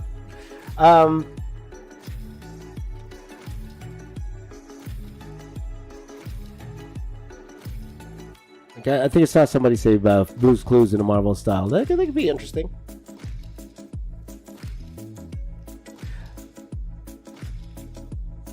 Could be interesting. We'll see. Blues Clues. Blues Clues.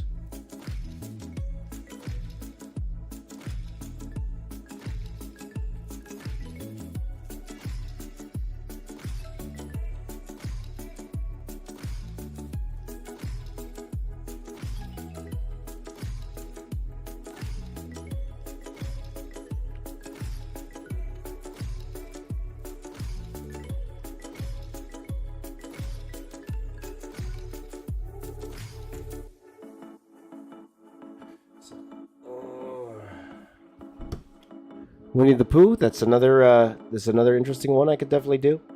Winnie the Pooh. Flintstones. What else? So lots I could do, guys. So I am open to suggestions. What do you want to do on the weekend? Okay. What do you want to do on the weekend?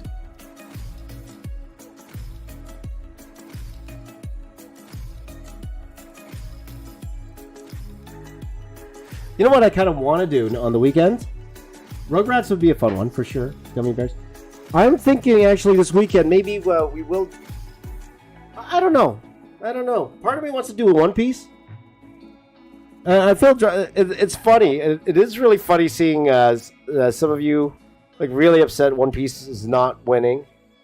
I guess One Piece doesn't resonate with my current followers as much.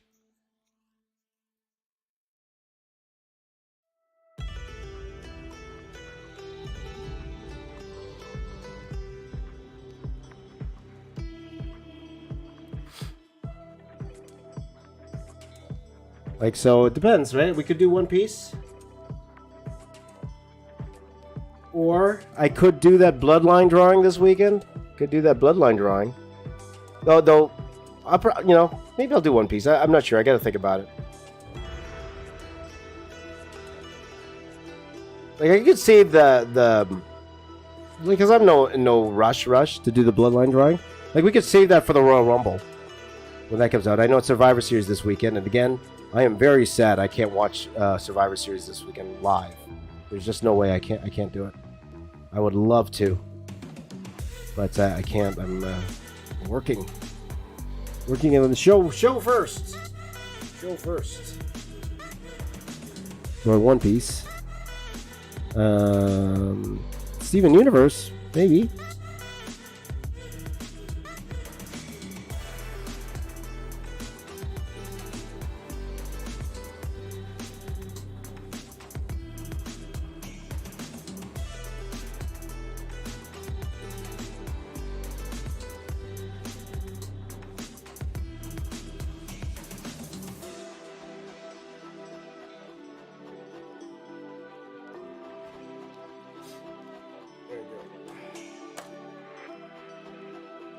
Roman should wear the Infinity Gauntlet. You know, it is true. Like if I did something like instead of just drawing these guys into Marvel style, it would probably get more views if I cross them over with Avengers. It probably would get more views. Like if I turn this into Ben 10 and Ben 10 and the Avengers, and then did it that way. So if I did the Bloodline and then turned them into Avengers, probably they would get more views, but it's more like, would I want to do that? I don't know. Because again, it's not about the views anymore.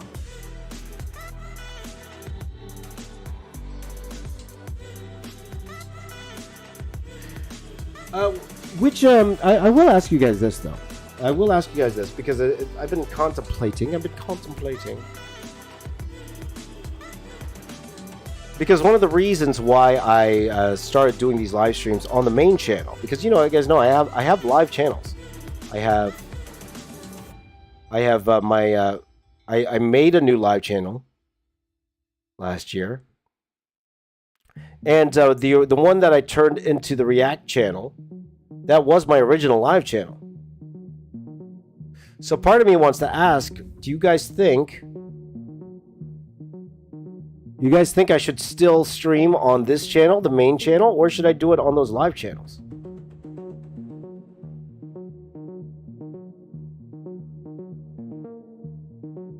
Because part of it was like, one of the reasons I did this is because it actually gets separated. It puts it into the live chat.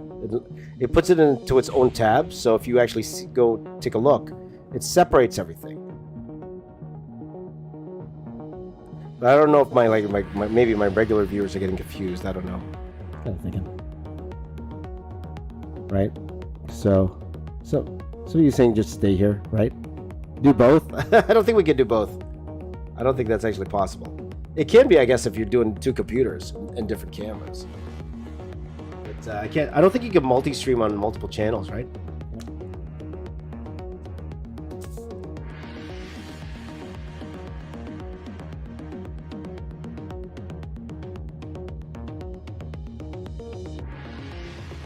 So no, just a thought I had the other day. It's like, and just to show you how things have gone, like these, when I was doing it on my new live channel, we were kind of getting very similar views to what we're getting now on this channel. But, whatever, doesn't matter. Does it matter? Not really. Not really. Doesn't matter. Gotta let this dry a little bit because when I start erasing, then it's a problem.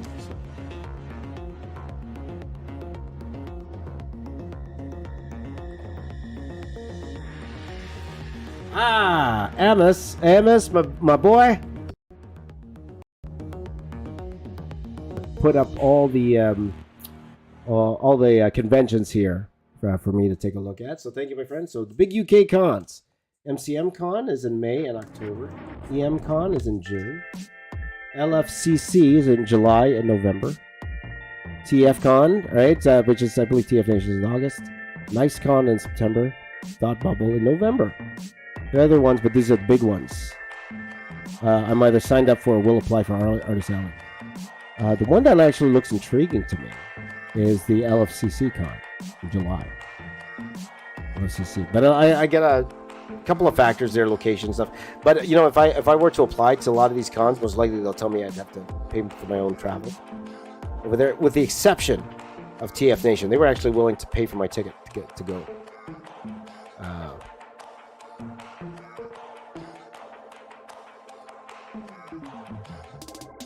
So those are definite possibilities. Thank you, my friend. Thank you. Thank you for that research. Maybe we'll hang out at the con there, buddy.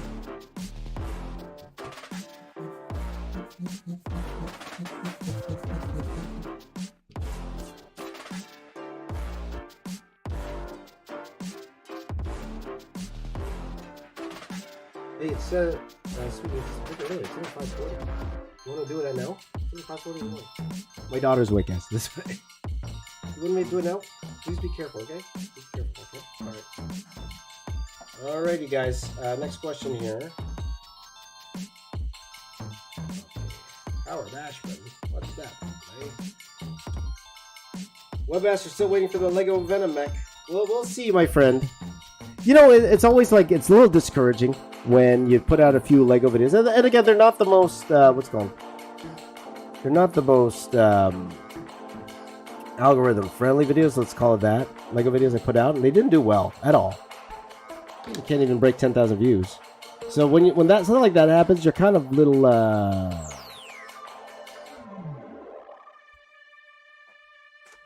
Oh, thank you, Amos. I appreciate that, my friend. I appreciate that. What was I saying? It's kind of disheartening doing a video when it didn't do well at all, and then I had plans for other ones. But when the video doesn't do well, you're like, should I still do it? I don't know. Should I still do it? I don't know. I don't know.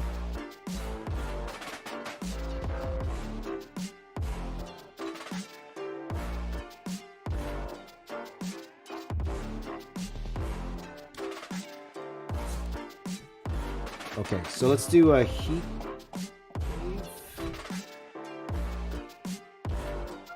Heat blast? Heat blast. Heat wave. Heat blast. Let's draw heat wave, guys. No, it's heat blast.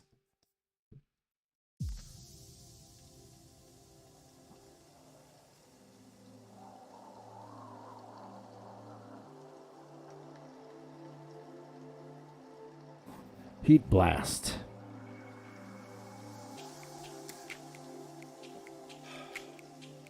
Chris Spiritu says, have you done Wreck-It Ralph in Marvel form yet? I did do that before, once. But again, if I did Ben 10 before, I'm willing to do it again. I am willing to do it again. So, like, if I were to redo some of them from before, like thinking like the Kung Fu Panda, I'd like to do another version of that with more characters. Same with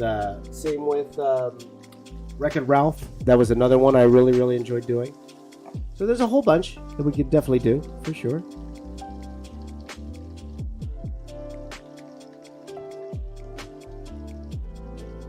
Okay, so I think we just have a couple more characters, like 3 more characters here, right?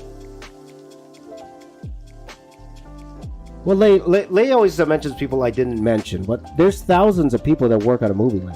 Thousands. If I mention every one, you know, you're always going to leave out somebody. And a lot of people have tragedies mixed to them, so please don't get on me for not mentioning somebody. It actually kind of annoys me when you do that, because there's tons of people I could include, for sure, tons. And I don't want to be disrespectful to anybody, but you know, but a lot of people work on movies. A lot of people work on this stuff. Okay, a lot of people work on these things, and you know, of course, you'd like to mention everybody, but you can't. You know what I mean?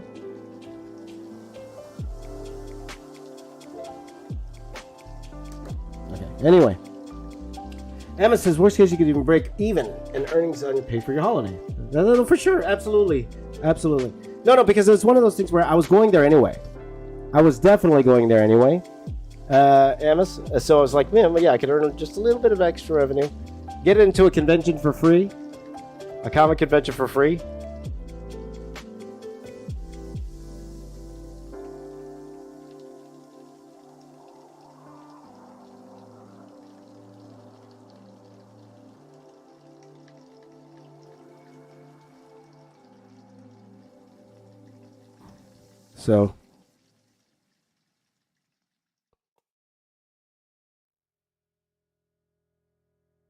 So yeah, sounds like a lot of fun for sure.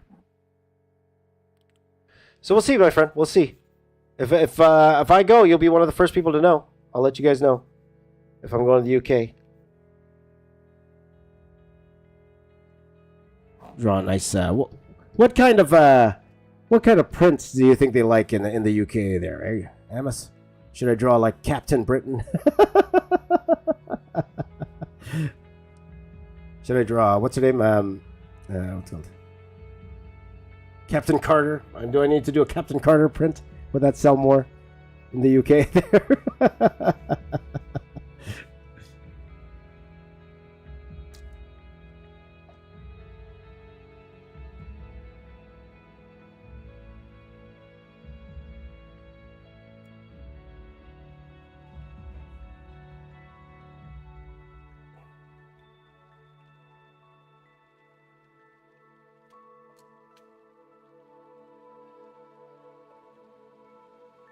So, you guys tell me, what should I draw for my UK fan base there? That's not controversial. That's not controversial. You know me, guys. No controversy from me. I'm not here to be controversial at all. Warren wants me to draw Frankenstein Jr. and the Impossibles. I'm not sure what the Impossibles are. I'm not sure what that is, my friend. Should look that up.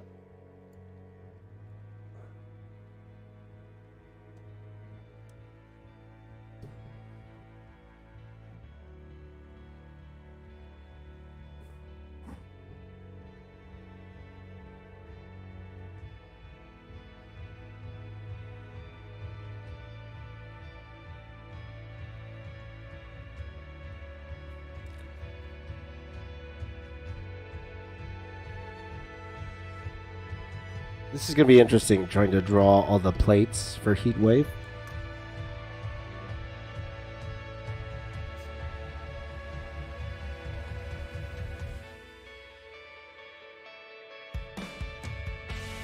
The Wombles. Well, what's the Wombles? What's the Wombles? Is that like the Wiggles?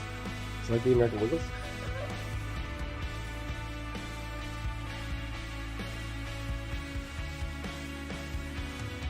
Oh, the Avengers, the 1960s Avengers. Maybe not.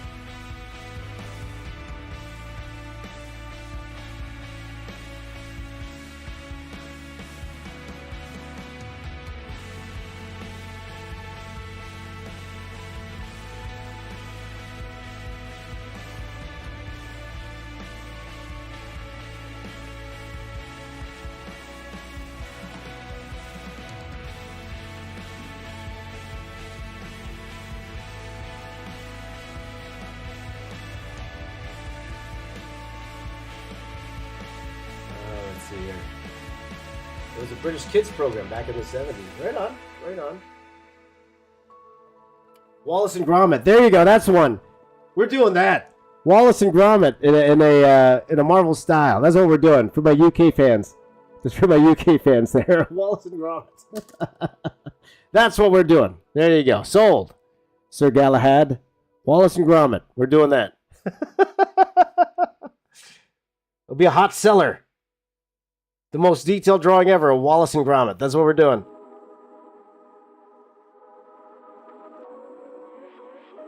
I might actually do that, man. That'd be fun. That would be funny. See, I'm laughing already.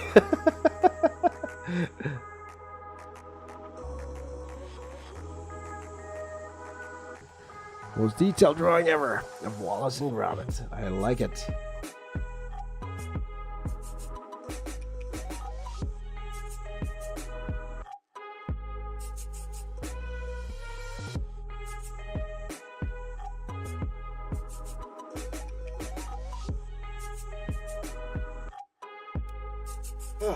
Anyway.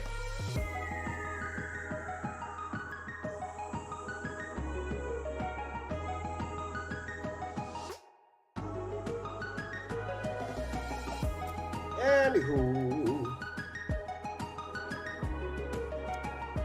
Let's get back to drawing here. Try to finish off this heat wave here. So again, heat wave is mostly silhouetted for the most part.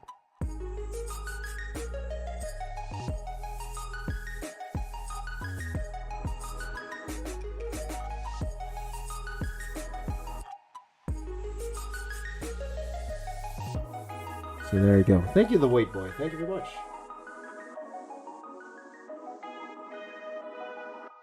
Thank you very much. Warren says a 60s cartoon boy builds a giant robot and has adventures. So which one was that again, Warren? Frankenstein Jr. and the Impossibles. Right on, right on. Yeah, I'm not sure if anyone would, because I wasn't familiar with that property, so I'm not sure how many would actually be familiar with it. Doesn't mean I wouldn't do something like that, because sometimes it's fun just to educate people on some of these great shows that we used to have in the past. That's why I wouldn't mind doing a Brave Star, maybe another He-Man one down the road. We'll see.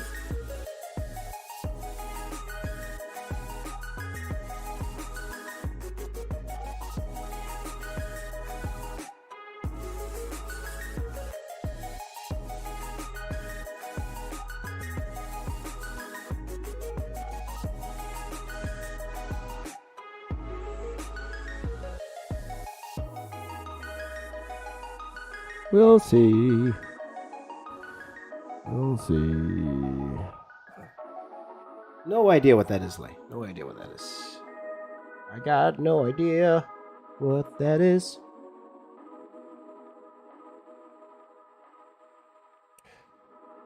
So you guys, okay, so why don't we, since we're just moseying along here, we got 3 more characters to do. So I will ask you guys, what do you guys want to do this weekend? Okay, so I am thinking One Piece. Finally doing a One Piece. I feel bad because there's so many people who do want me to do One Piece, but it never wins. Never wins. Well, I don't feel bad because not enough people voted for it. So what can I do? You guys wanted Ben 10, so you did Ben 10. There you go. Thank you, Abba. Thank you so much. Oh no, you don't apologize for that, Warren. Don't apologize for it. For sure, because even things like, for example, I'd love to do like Brave Star, and Captain of Planet. A lot of these kids don't even know what that stuff is, right? So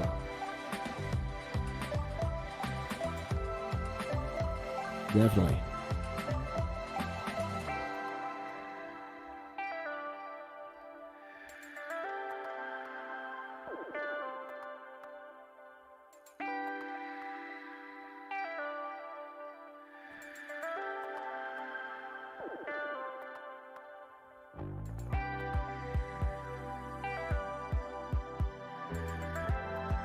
There we go.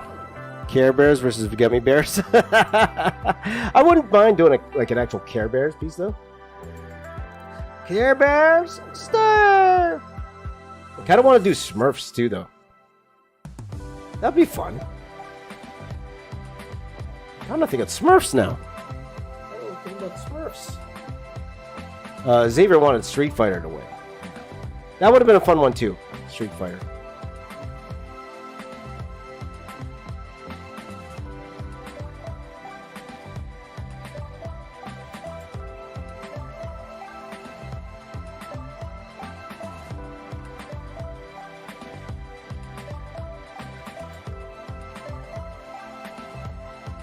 Street Fighter would have been a lot of fun.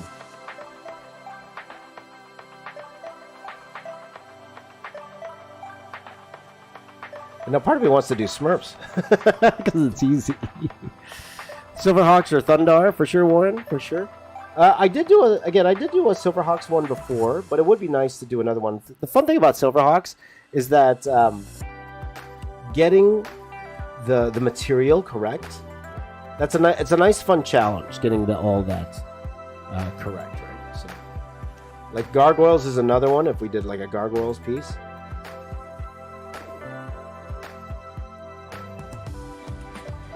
So I do like it to mix it up, you know. I'd like to do like one that the younger generation would know, one that us older guys would know, you know, stuff like that, you know. One for you, one for me, one for you, one for me.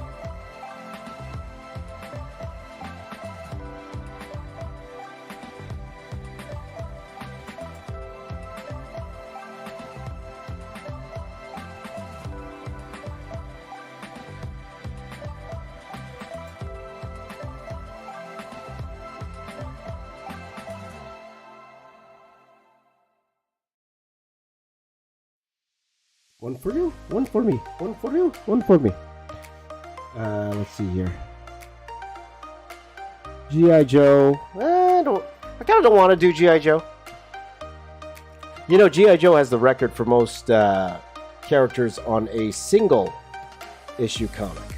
So not the trade, but the single issue. I believe they broke that record. I was looking at it, I was like, I could do that. No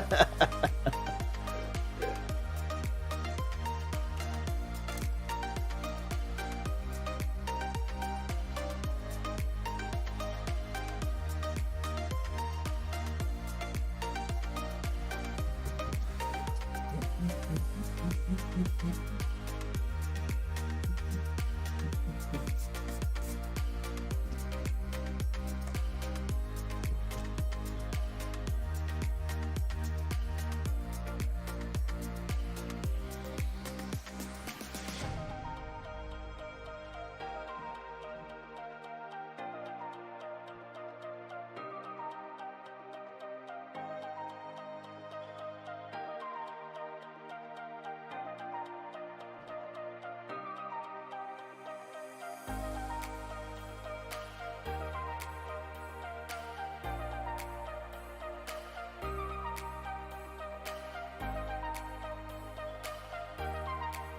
Okay, anyway. The Herculoids. I think I know what you're talking about. I'm not too sure. I have to go check that out. So we'll see. We'll see. Justice Lau says, how do you randomize the rock patterns for heat blasts? I always had difficulty with that. It's tough. It's different. The thing is, what I'm doing here is I'm pretty much just going by the muscles and trying to mimic the muscles, maybe do a little bit of changes here and there. But it's more about the muscles more than anything.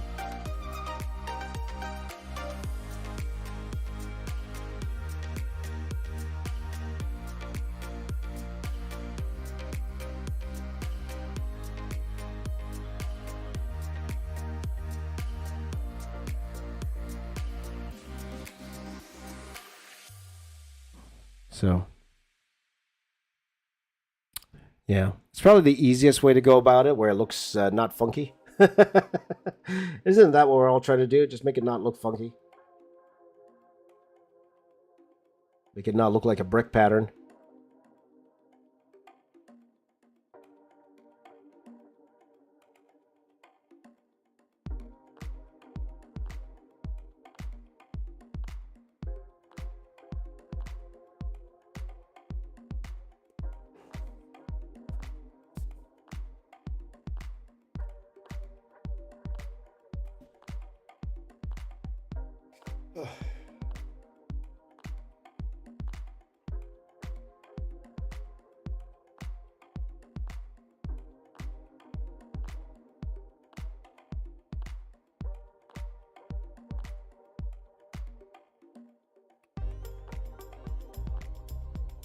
Okay, next one. Let's do... We got a couple characters left, guys. We can finish by 7 today. Let us do probably Ghost Freak. Well, here's the deal, because I'm actually looking at some reference, guys, that I'm referencing. Hence reference. Ghost Freak's actually on this side. I might move him, because... just for the balance of the piece. The reference I'm looking at, Ghost Freak's on this side. But I also have to draw Stinkfly here. But I'm thinking about not looking at it. Maybe I'll put Ghost Freak on the other side just because it'll balance it out. So.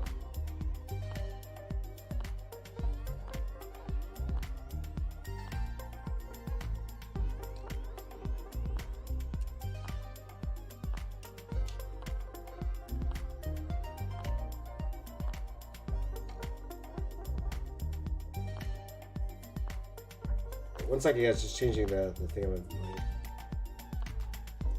battery. One second.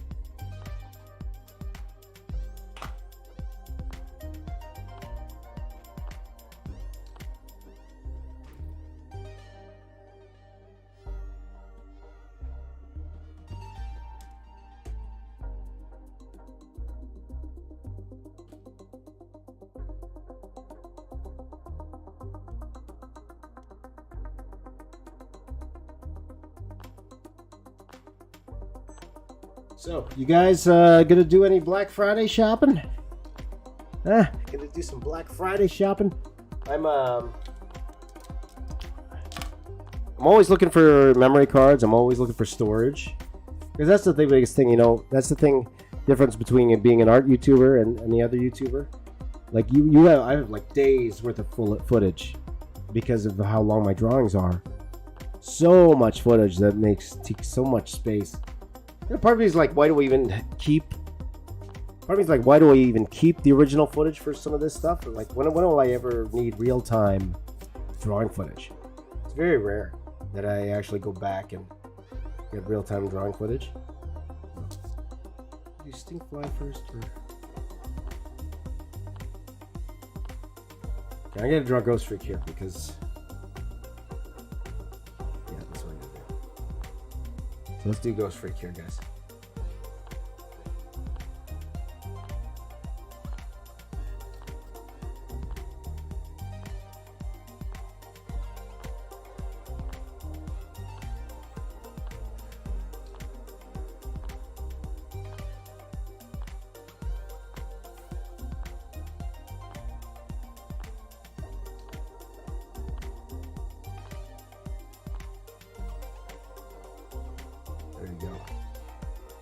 Why don't I record time-lapse mode? For the reasons why, that would be smarter for sure, the time-lapse mode, but then, sometimes I do use the real-time, so I do want the, even though time-lapse mode would be so much smaller, but I used to do that. When I first started this channel, that's what I used to do, yeah.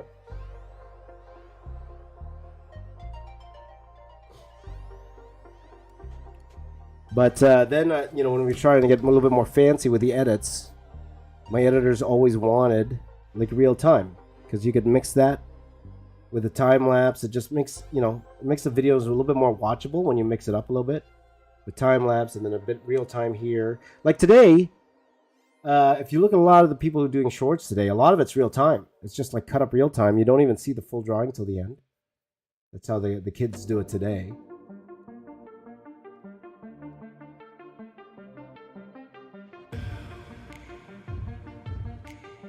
But it would definitely save a lot of space if I just did everything in time lapse, for sure. Totally agree.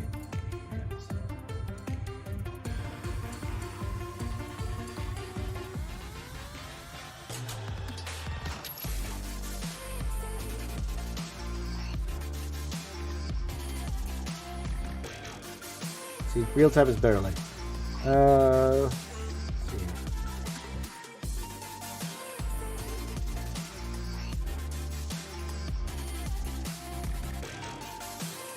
guy likes forearms head. There you go. So, Sizwe Shongwei, which is your favorite alien? I'll go forearms.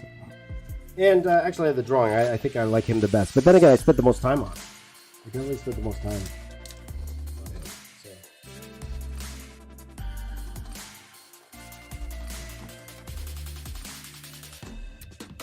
So we're coming down to the end, guys. 2 more characters, and we're all done.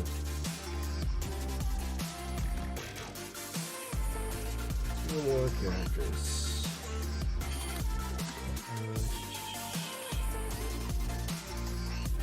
Muddy says, think about getting a Cintiq or smaller device. This time, yep. You're not going to get a better deal.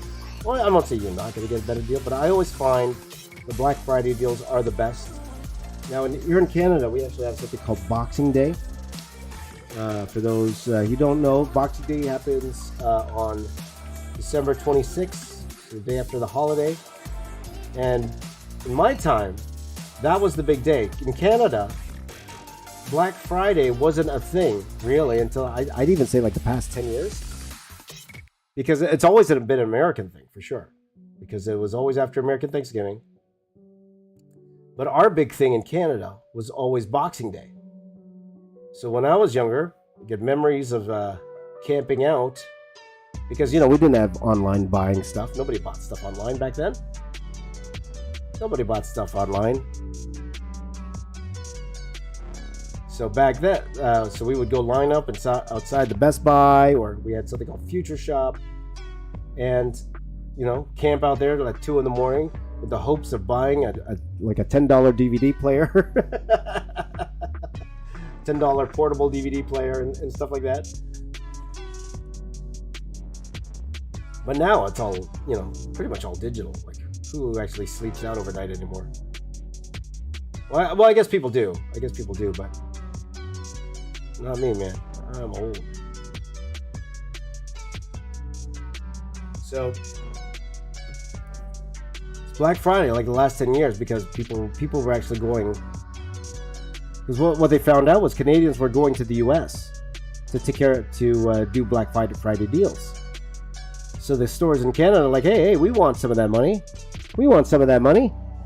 So then they started pushing Black Friday here in Canada. Also, they wanted to entice Americans to come up here and buy here. They're like, hey, it's a little bit cheaper here. Our dollar's a lot weaker than yours. It's a lot cheaper if you bought up here. So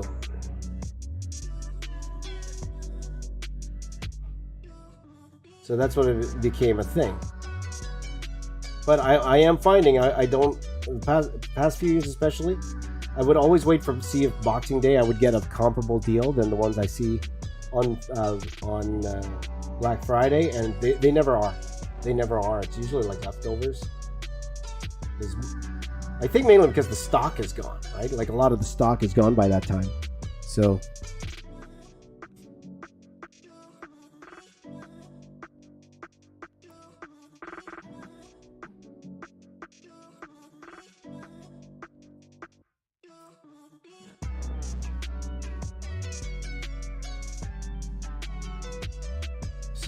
again, probably for me, just buying some storage. Like I don't need any cameras or anything like that this year. Just trying to tone down a bit on the spending spree.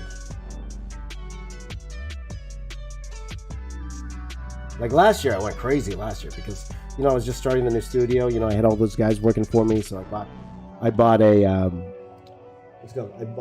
nice L12 Zoom live track. Cost me quite a pretty penny for that one, which I still use to this day. It's the best audio I ever had, for sure.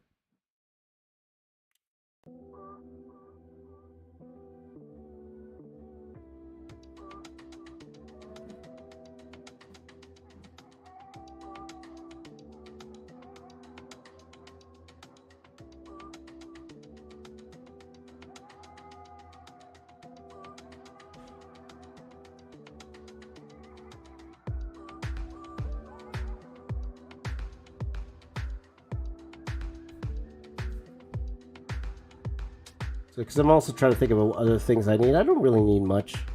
Like I don't want to buy things just for the sake of buying. But again, I could always use storage. I could always use cards. Memory cards. Because they fill up fast. I have a fear of deleting my card until a video's done. So sometimes I don't clear a card. Like I wouldn't delete the card after I copy it over to the hard drive, because I'm so scared that something's going to happen to that footage, and I want the original footage just in case. Now that's only bit me like I think twice it's happened where the files on the hard drive got corrupted, and I needed to go back and use the original memory card. It only happened twice. But that sucked because I had a hard time, I always had to buy new cards because my cards would fill up. And I was too scared to delete all the footage off the card. But nowadays, because, I'm filming so much now, like we're doing this every day, so it's like I got a lot of footage now. So I'm just cutting and pasting it now. I'm just clearing it automatically. Like worst comes to worst, that's one thing about doing it on YouTube, guys. Worst comes to worst, I have the YouTube file. Worst comes to worst, I have what we filmed on YouTube. So this live stream actually also acts kind of like a backup to my cards, just in case they didn't work. So, Ghost Freak has a 6-pack, guys. 6-pack. Let's see here. There's another question in the tab here. Let's go back to the tab. I ignored the tab, guys.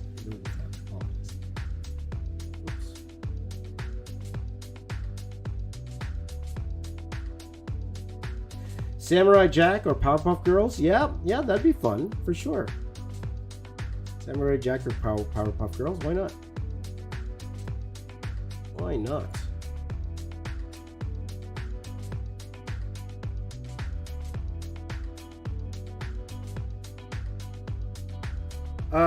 Here, a question from Amos, my buddy Amos here. How did you manage your art career when you first had kids? Where your full-time work? Where you full-time work, or how did you balance things? New dad here. Well, congratulations, Amos. I didn't know you had a kid. Congratulations, my brother. Congratulations on the kid. Let me know, boy or girl, or how old. Well, if you want to share those things, of course. But congratulations. It's crazy being a dad for sure. It's hard, man. It really, really is. Being an artist, whether you're working for somebody or not, it's tough. Because call it old-fashioned or not, as the guys, we feel responsible. We should be the ones taking care of the household. Right? We should be, paying all the bills and then being there for our kids at the same time. But it's tough. It's very, very tough. I missed a little bit of my oldest daughter, because I moved to Vancouver. I moved away for 6 months because I needed to know if the job offer I got that was stable enough for me to move my complete life over to Vancouver. And that was tough, man. I had to leave my daughter for 6 months before they moved. And that was tough. It was very, very tough. So it's very, very hard to balance. You could do your best to schedule. So I think, are you just doing your own thing, Amos, or if you're working for other people? It's just trying to schedule. It's just trying to make moments. And I always say this, guys. Like, you could make time for your family. You can schedule time for your family. But if that time for your family, you're just sitting beside them and you're either just watching TV or you're all on your devices, Are you really being with your family? Are you? And that's the serious question you got to ask yourself, right? Are you really being with family? So the time that you are able to spend with your family, you try to make it count. You try to make something where they can remember it. And I think that's one thing Tony Robbins says. It's like, don't work on like spending the most time with your family. Work on making moments, making things that they remember. It's a girl. Oh, that's wonderful, wonderful. I always say about having a girl is that girls are much easier to raise when they're young, right? You don't have any problems with girls when they're young. It's when they're old, that's when you start pulling your hair out. Boys are a handful when they're young. When they're older, you're not too worried about it. That's what it's saying. But yeah, I would say, because it all depends on what you want to do. It depends on your ambition. With your partner, you figure out what is your ambition. Make sure everyone's clear of what you're trying to do, right? Yes, for sure, Amos, for sure. Make it clear, okay? That's why communication is the key, right? make it clear your goals and make sure that the rest of your family's on board with what you want to do, right? Same with me. When I made that big decision to quit my job to do YouTube, to go from, I was making 6 figures a year, guys. First time ever, I was actually making more money than my wife. And I told her I was going to quit. And I knew she didn't like it. I knew she would rather I didn't. But she also wanted me to do what I wanted to do. So she was extremely supportive in that way. Of course, it would have been better for her family if I just tried to make it work while I was working. But she didn't even give that as a suggestion. She said, no, if this is what you want to do, let's do it. We'll figure it out, you know?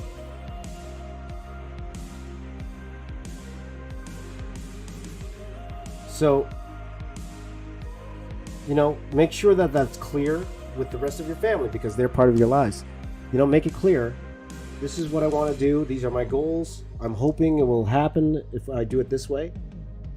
And then work on making moments. Like you could, and if you do schedule time with your family every day, which I suggest you do, make it count.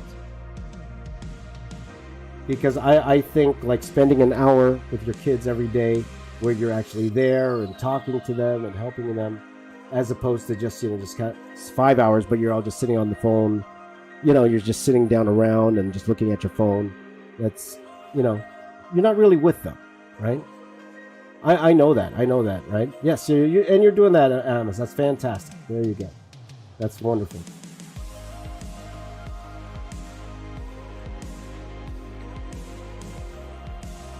But that is the biggest key. When you are with them, make memories. Do something that they'll remember when they get older. Because that's what they'll hold on to. They won't hold on to the times where you're together, but you're just both on your, you know, you're both watching YouTube on your phone. It's two different things.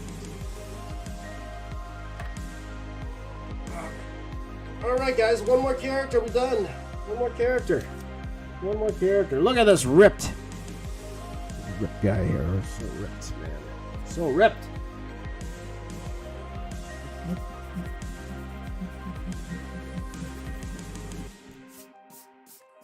Finally, Stinkfly, guys. Gonna do a Stinkfly.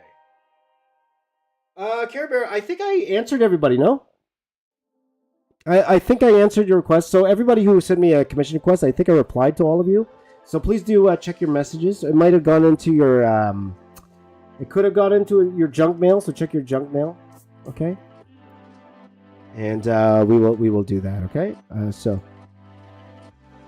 But thank you for the wonderful question there, Amos. I think that's a great question. Tony, how often do you make errors? Have you ever had an error that altered your original idea after the ink has been laid? Yes, Tony. It doesn't happen a lot. It doesn't happen a lot. However,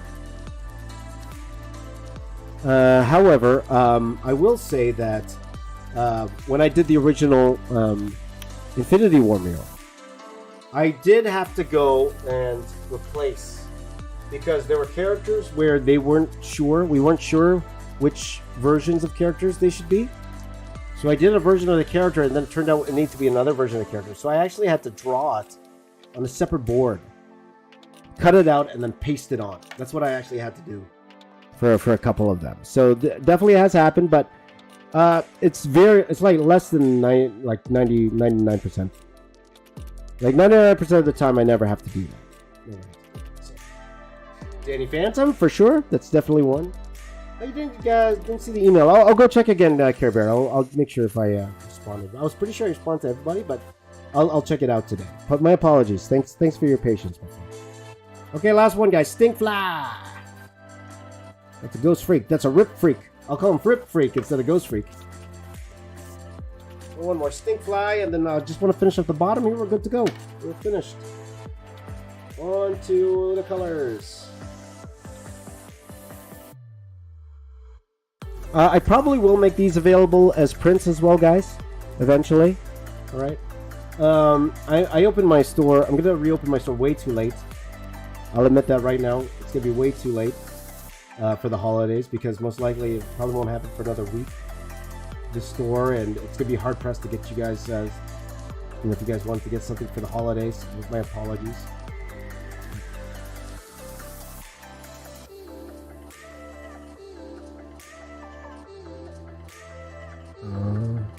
like that. I'm not sure I like that. I'm not sure I like that. I'm not sure I like that. I'm not sure I like that. I'm not sure I like that. I like that. I'm not sure I like that. I'm not sure I like that. I'll admit I left Stinkfly to the end because he's my least favorite.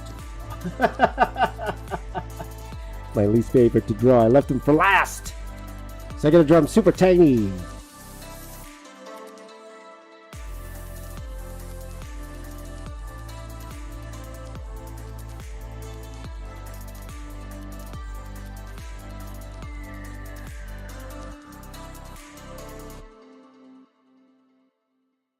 But what I do want to do is finally get all my original art up there. So it's something I'd be working on for sure. But again, I have to get through this weekend. You guys know I'm filming my show this weekend. Time to Draw. We're doing a live taping here in Toronto. And I'm super excited. It's the first one we're doing here in Canada. So super duper excited. We are in talks of possibly doing a cross Canada tour, which would be fun if some of you guys are on the other side of Canada. Maybe, so might be going to Vancouver, might be going to the Maritimes. I don't know. We'll see. We'll see. So we might do this cross Canada tour next year, which would be amazing. It'd be fantastic. Can't wait.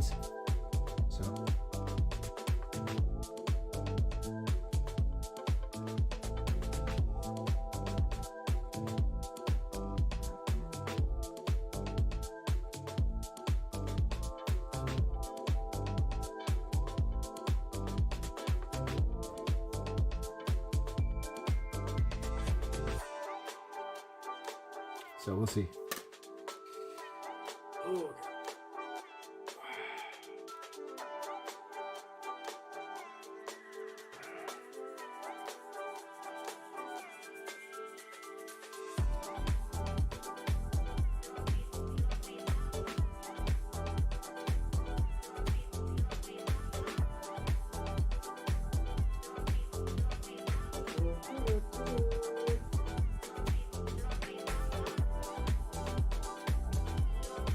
Let's see. Natron wants the Flash versus Reverse Flash.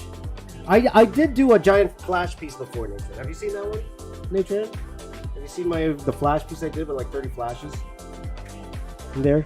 Or 30. I did that for 30 hours, so like over 100 flashes. It's one of my favorite pieces, if you wanted to see that one.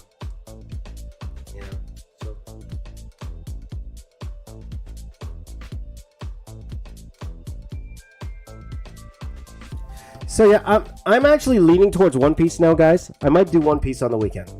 We might do that. So I am thinking of One Piece.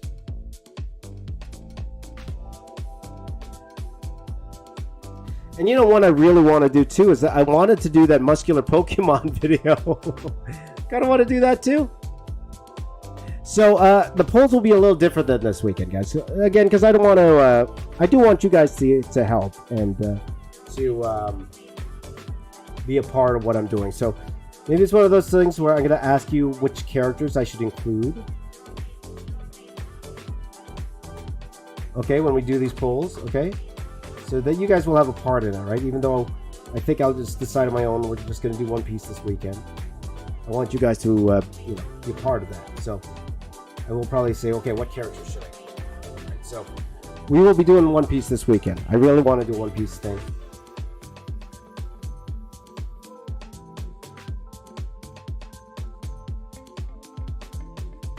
And the part of me really wants to do that muscular Pokemon video. I really want to do that too.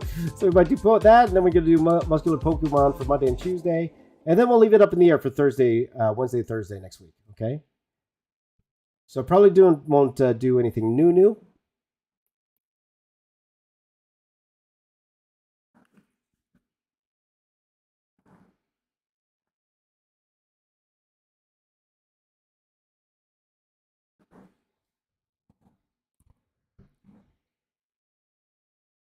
So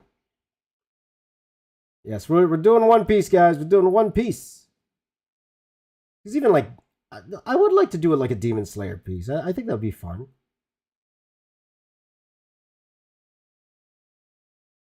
Yeah, so I really want to do the muscular Pokemon. I think because I think it'll be funny. I really think it'd be hilarious if we end up doing the muscular Pokemon.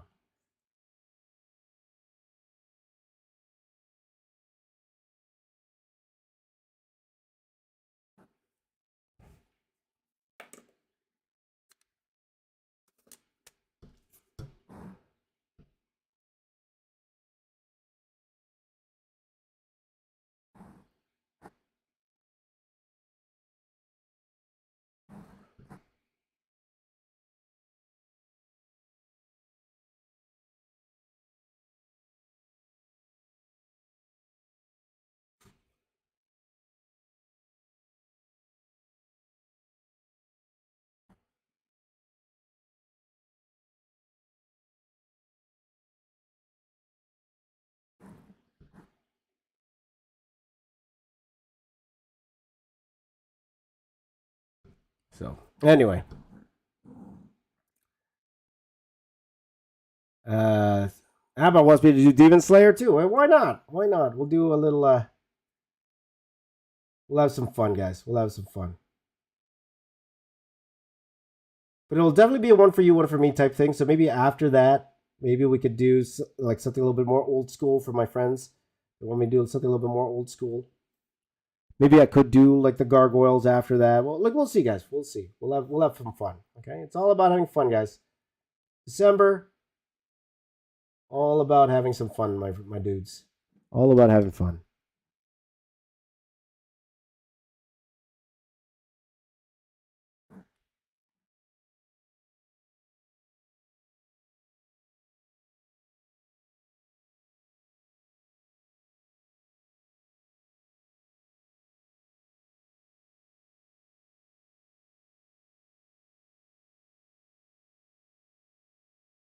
There you go.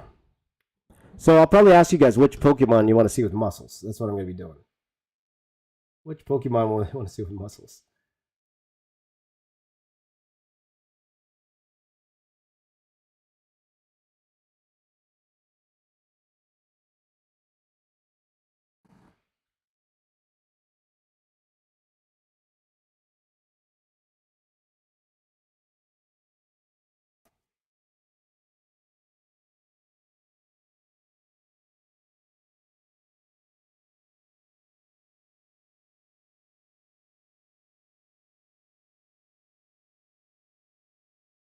So, no music?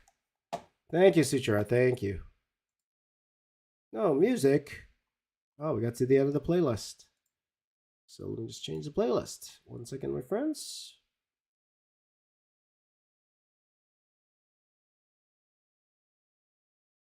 Let's try this travel vlog. Or was that where I was at? There you go. Let's put the music on. There you go. Charizard, boy. Jigglypuff, yeah.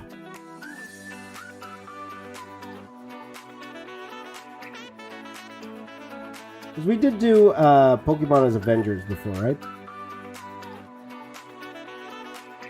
And then we did the reverse. That was a fun video where I did the ones where I did...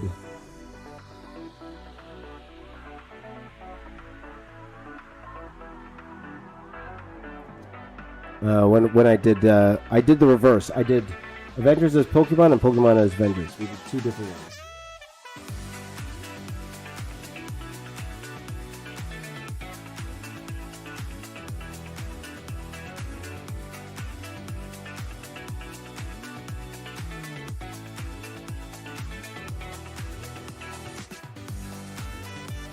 All right. It's a very simple one because it's very small. Very small.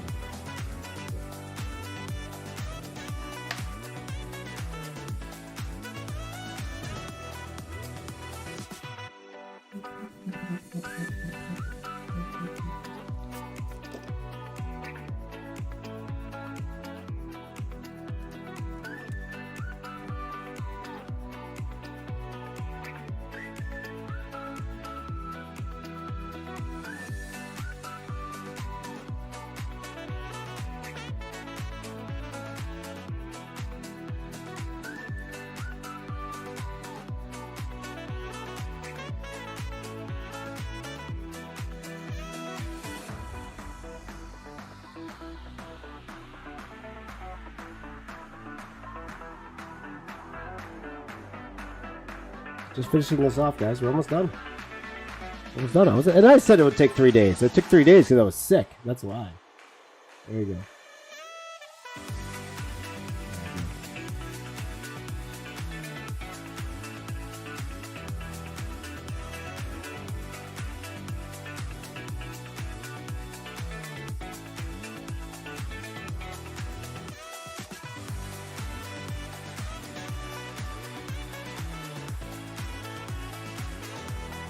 Alrighty, my friends. Alrighty.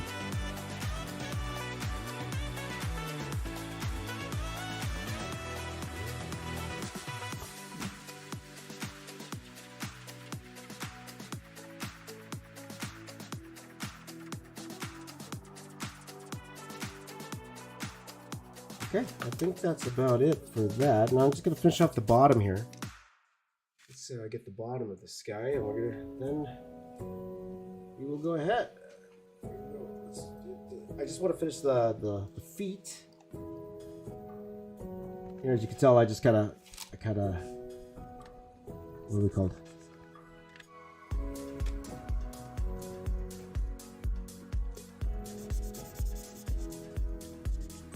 This marker's going, by the way. Oh, this marker's dead.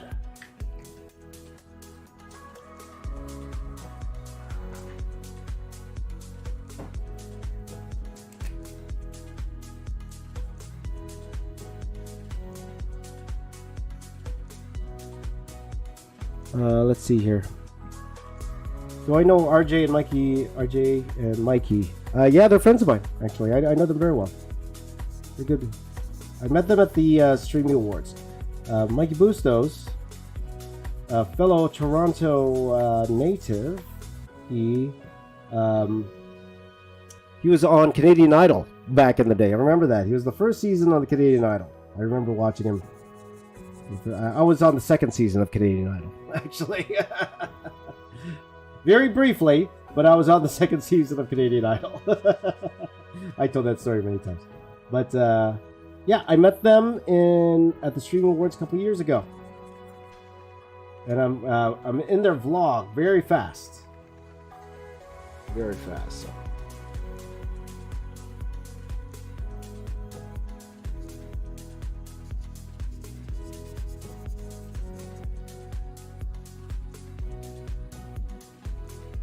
See, I could draw feet. Look, I draw a foot there. I drew a foot there, guys. I drew a foot. Hooray. There you go.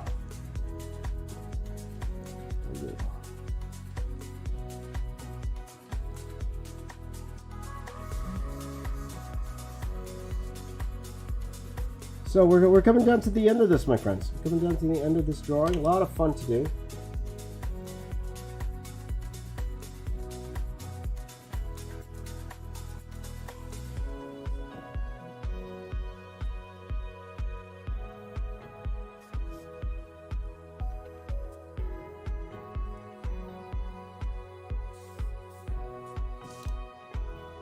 Do.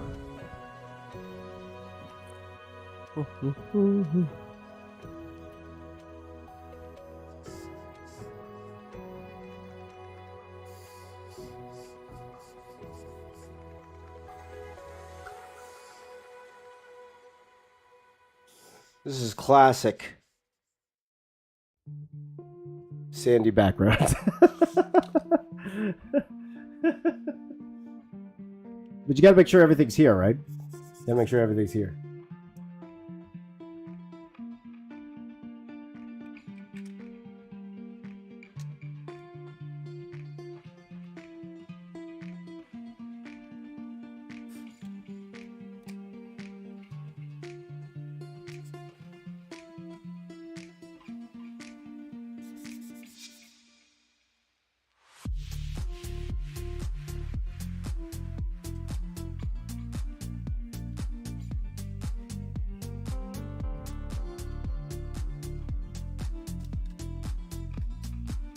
Okay, I think that's about it, guys. I think that's about it. Is it better than the one I did in the past? I don't know. Like, because the other one I did draw, you know, the other characters, like the grandpa and the girl. Do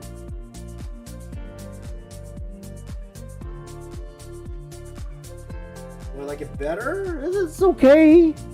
Okay, let's just do a little pan here, guys. I'd like to back up, but my camera doesn't go that high, so you can see here what I did here. So, well, it's all right. It's all right. Thank you, Mario. I appreciate that. Thank you. Thank you, guys. Thank you, Lay. Thank you. Yeah. So, okay. Okay. So that is it, guys. That is Ben 10 in a Marvel style. I appreciate that. So again, guys, tomorrow, bright and early, we are going to be working on the Falcon and Winter Soldier piece tomorrow, as it will connect to our Wanda piece last week. I have it laid out already, ready to go. But that is what it is. So we're actually finishing quite a bit earlier than usual today. This did not take me that long at all to finish off. So, and that's all right, and that's okay. But thank you guys for watching. You guys are the best. We will see you tomorrow as we do Falcon and the Winter Soldier. Okay? All right, guys. Take care. Give me a high five right here. High five right there. Okay, you guys take care of yourselves. Oh, by the way, if you are celebrating Thanksgiving today, wherever you are in the world, okay, if you're in the U.S., you're celebrating Thanksgiving, make sure you have a wonderful time with your family and friends. Have a wonderful, wonderful time today. If you just have a regular day, hopefully you have a wonderful day as well. Okay? Take care, everyone. My name is James. I am the box office artist. I'm going to say keep drawing. I'll see you all tomorrow. Okay, take care, everyone. Bye-bye.